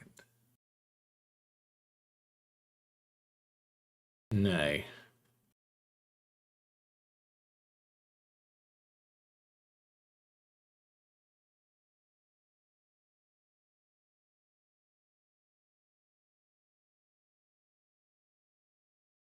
This thing, this chunk of code here by itself works, right? The problem we've got is putting it in a form field.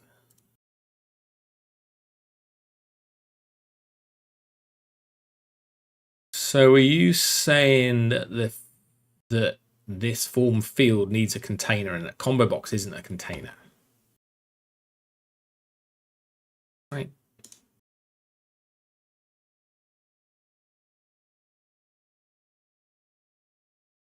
And that if I was to go UI dot, I don't know, vertical, and then wrap that in this,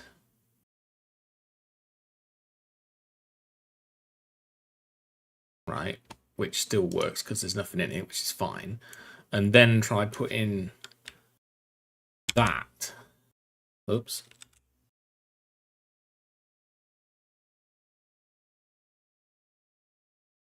I really wish it wouldn't screw with my things like that.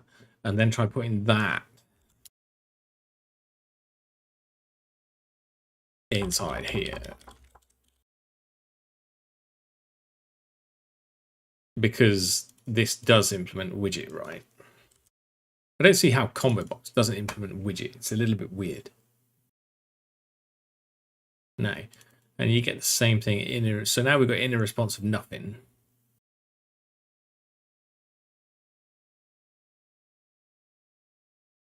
Do we need to remove that last thing? No. Yeah.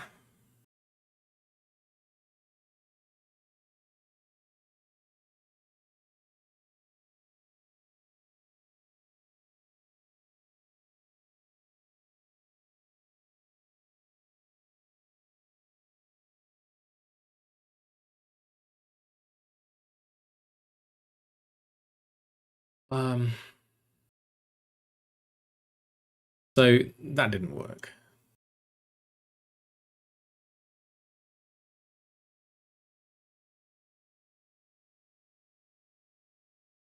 Oh dear, what happened there?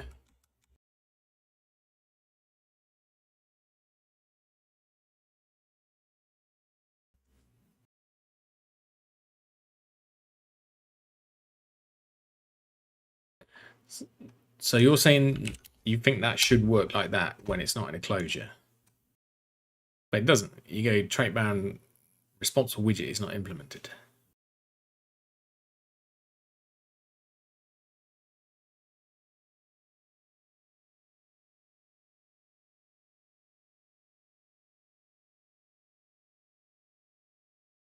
Yeah.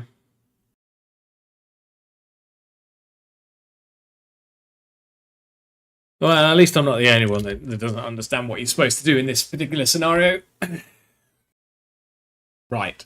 So do form fields not work with non-container things? I guess this is the one thing that about Cushy that was nice, where everything was a widget, even containers. Whereas in EGUI, that doesn't appear to be the case, and you get some weird ass problems which you really don't expect.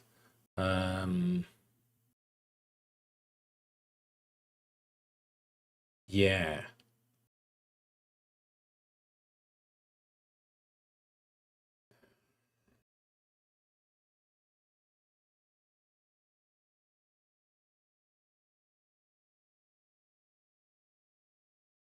Okay, well, combo box failed too.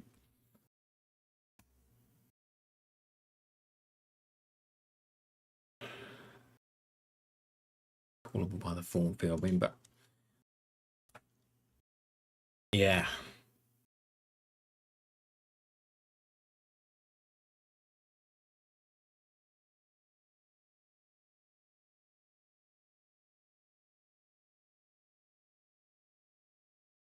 Hold on. I mean, I'll put the closure back.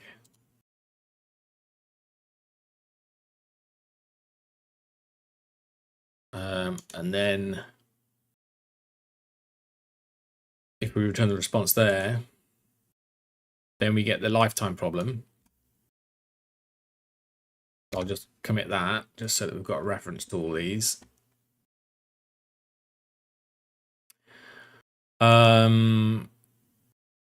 Yeah.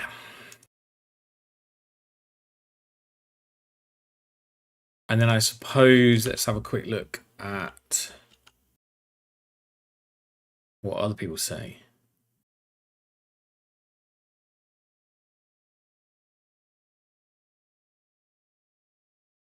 It works if you put the parameter into G. Let G equals whatever.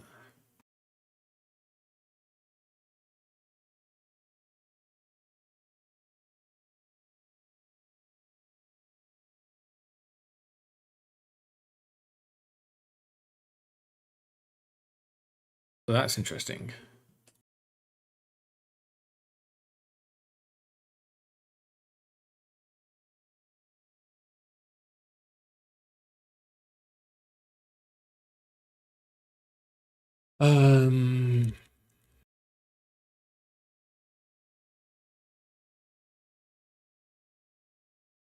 Wait.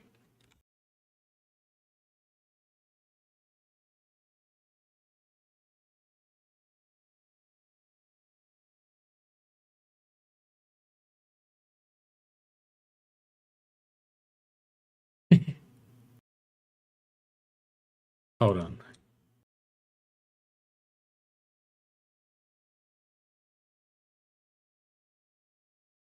I'm just kind of curious.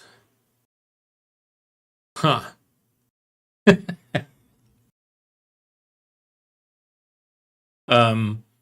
Yes. Um, so if you don't put this here, you get a problem. And if you don't use a closure, you get a problem. That's weird. Okay, does it work? Oh my gosh, we've got a form field. Amazing. Now, let's create a new one and press OK. Not set. Yeah, I mean, the ID is doing its own inference, though, isn't it? It's using a different code path of inference than the compiler's going to be taking.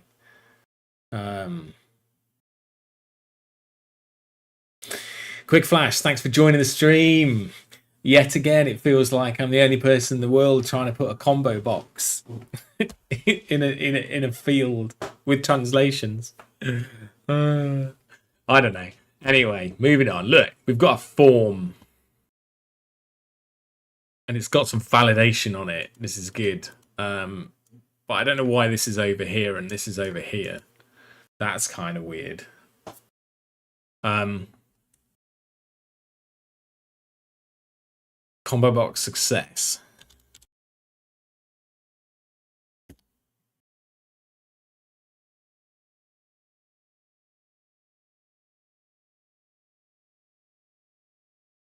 Closure.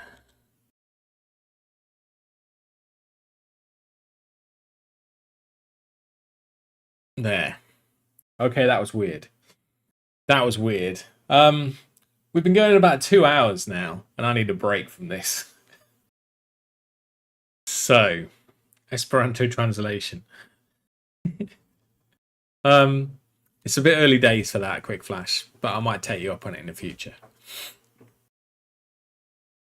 When I get my first user that wants to use a pick and place machine in Esperanto, then I'll let you know. Or maybe they won't use it unless there's an Esperanto translation and it's one of these catch-22 chicken and egg things. I don't know. Yeah, we'll find out though, I suppose. But yeah, doing a combo box is pretty painful. And I don't like the way that it has to look at the translations twice either. That's not good at all. I mean, maybe the compiler will optimize that out, but I don't know. I don't like it.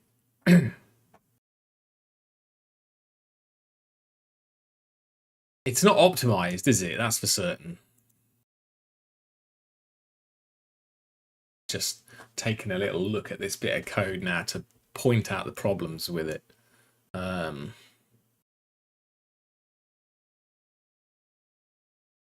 Yeah.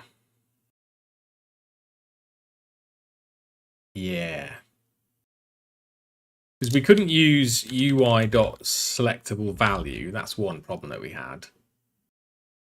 Right? Which then means you have to write it longhand. And although we want to use the same translation in both places, we have to specify the translation in both places. And using this is a macro, and it's going to look up the translation twice. So we better hope that looking up a translation is very quick. And then the other alternative, which is also suitably hideous, is to pre-look up the translations by going let what kind text is, and then using this, and then we're going to have to clone it. Place your bets. Yep. Value used after being moved. Can we pass a reference to it? Maybe we can.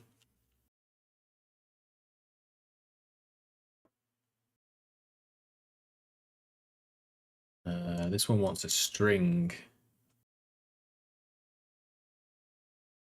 Yeah, you see?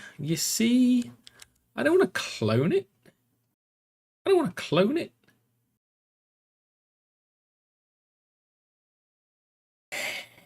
So that's not nice either, at all.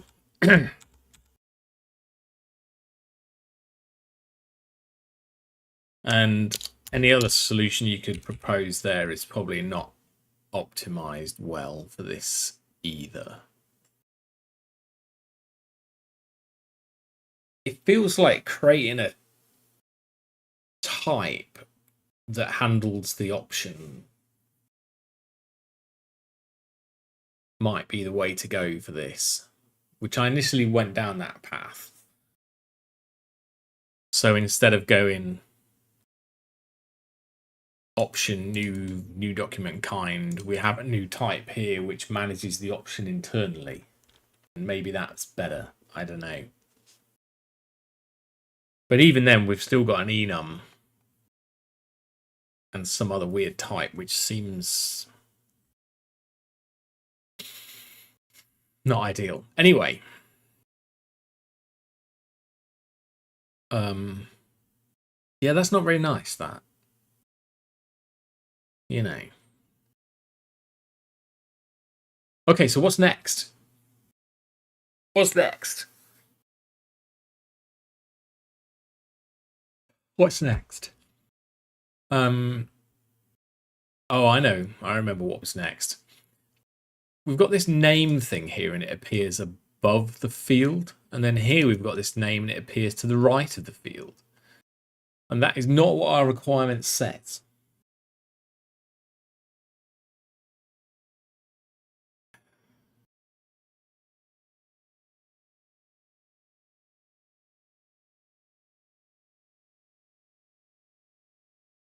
Yeah, I'm kind of starting to think that this Hello EGUI form library doesn't have good handling for combo boxes.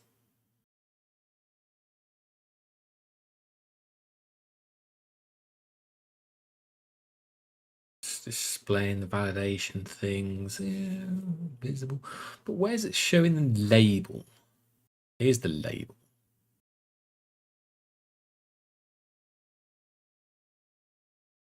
Yeah.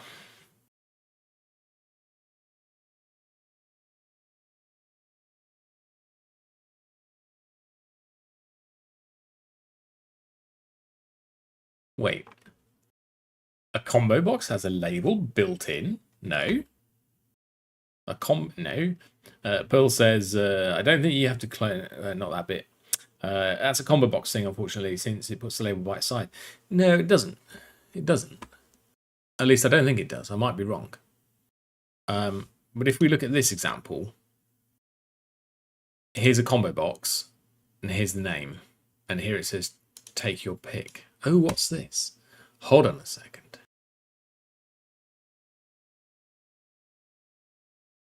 Oh. Wait a second. I see what you're saying now. Yeah. Okay, hold on. So we don't actually need a label for the side of the combo box. Wait. I don't even need a label here.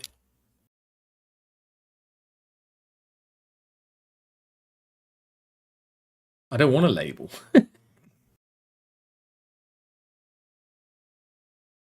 Because the form field has got a label. Because it's supposed to be some kind of like nicely arranged thing. Why does the combo box have a label? Oh, can you do it without a label?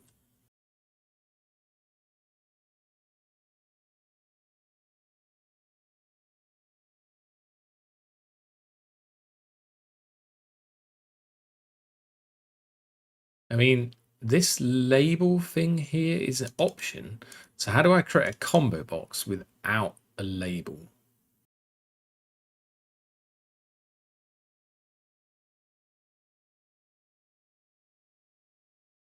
Because I've got from label, but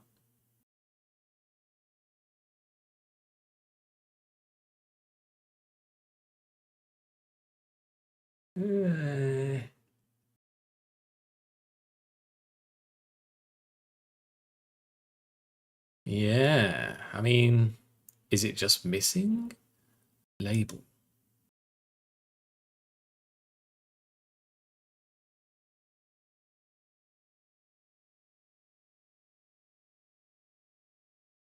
What does it do with a label?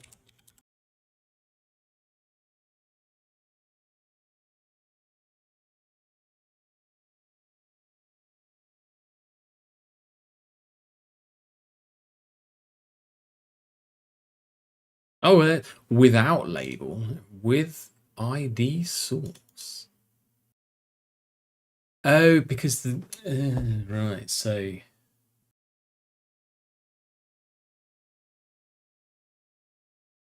amazing. So I need to come up with something else that has an ID.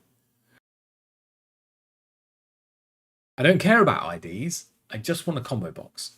Can we ask EGUI to give me a UI, an ID?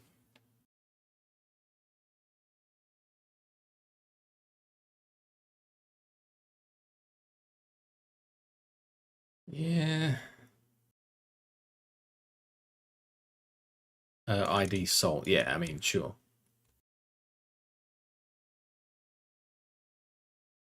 But how do I know that whatever ID I've got?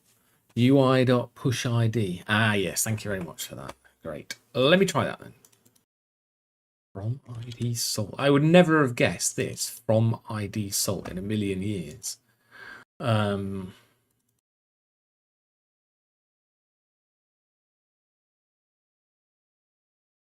Push ID. Oh, I need arguments for it. Oh no.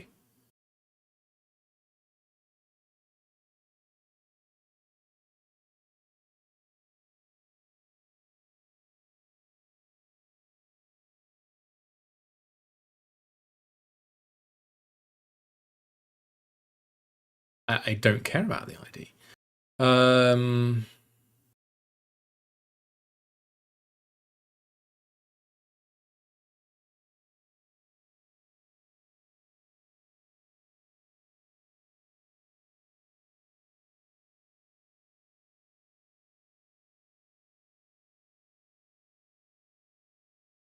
Kind.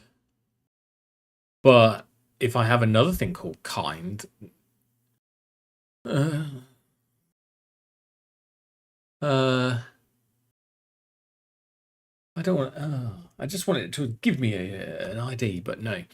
I guess it kind of makes sense. So I guess I could use my tab key and like something so that only this. Okay, fine, whatever.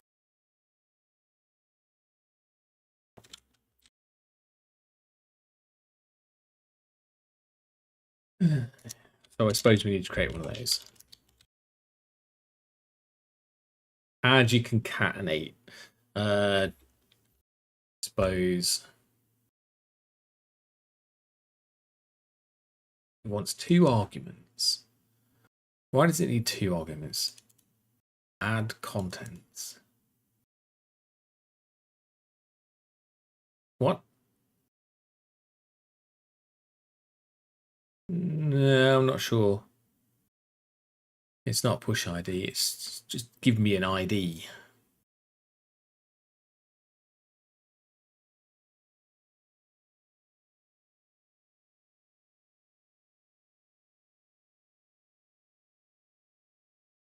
Yeah, that's what I thought I was going to have to do. Create my own ID.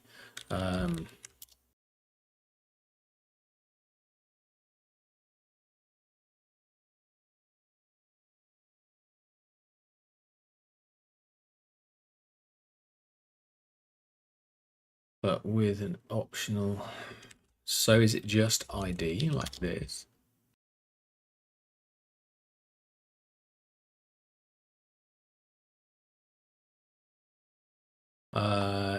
It is here. Yeah, exactly. It needs to be stable, which it will be because it's referring to this tab.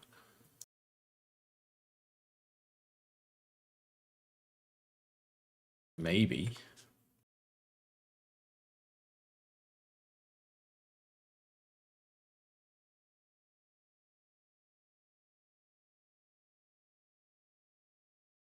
Okay, fine. But I don't have the kind label still. Is it because I missed it? All new kind? Oh, yeah.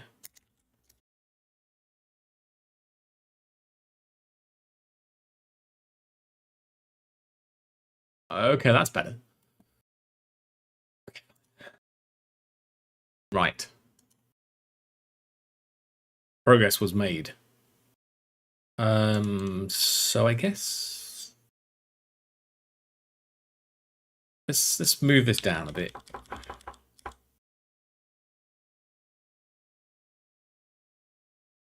And leave that like that.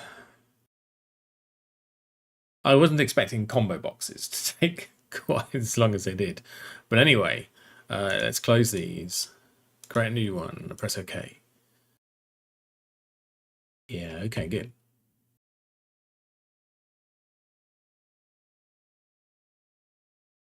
Okay.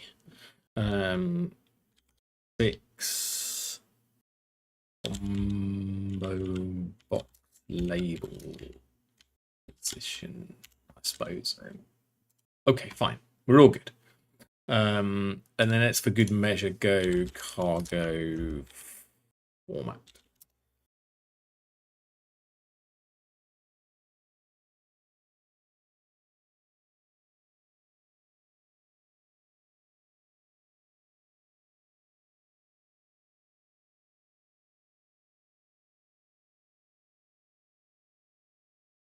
Sure.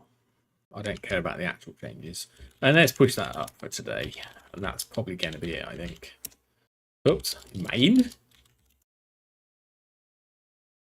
Right. So, yes, thanks for joining, everybody. Much appreciated the assistance today with my noob learning of EGUI. But we did make some progress. So I guess what I'm going to do is see if I can add some more things to this and progress with that a little bit. And yeah, join us on the next stream, which will probably be Monday, but maybe I'll do one over the weekend. I don't know. Find out. Okay, so just remember, folks, it's only software. How hard could it be? We'll find out on the next one. See ya. Bye.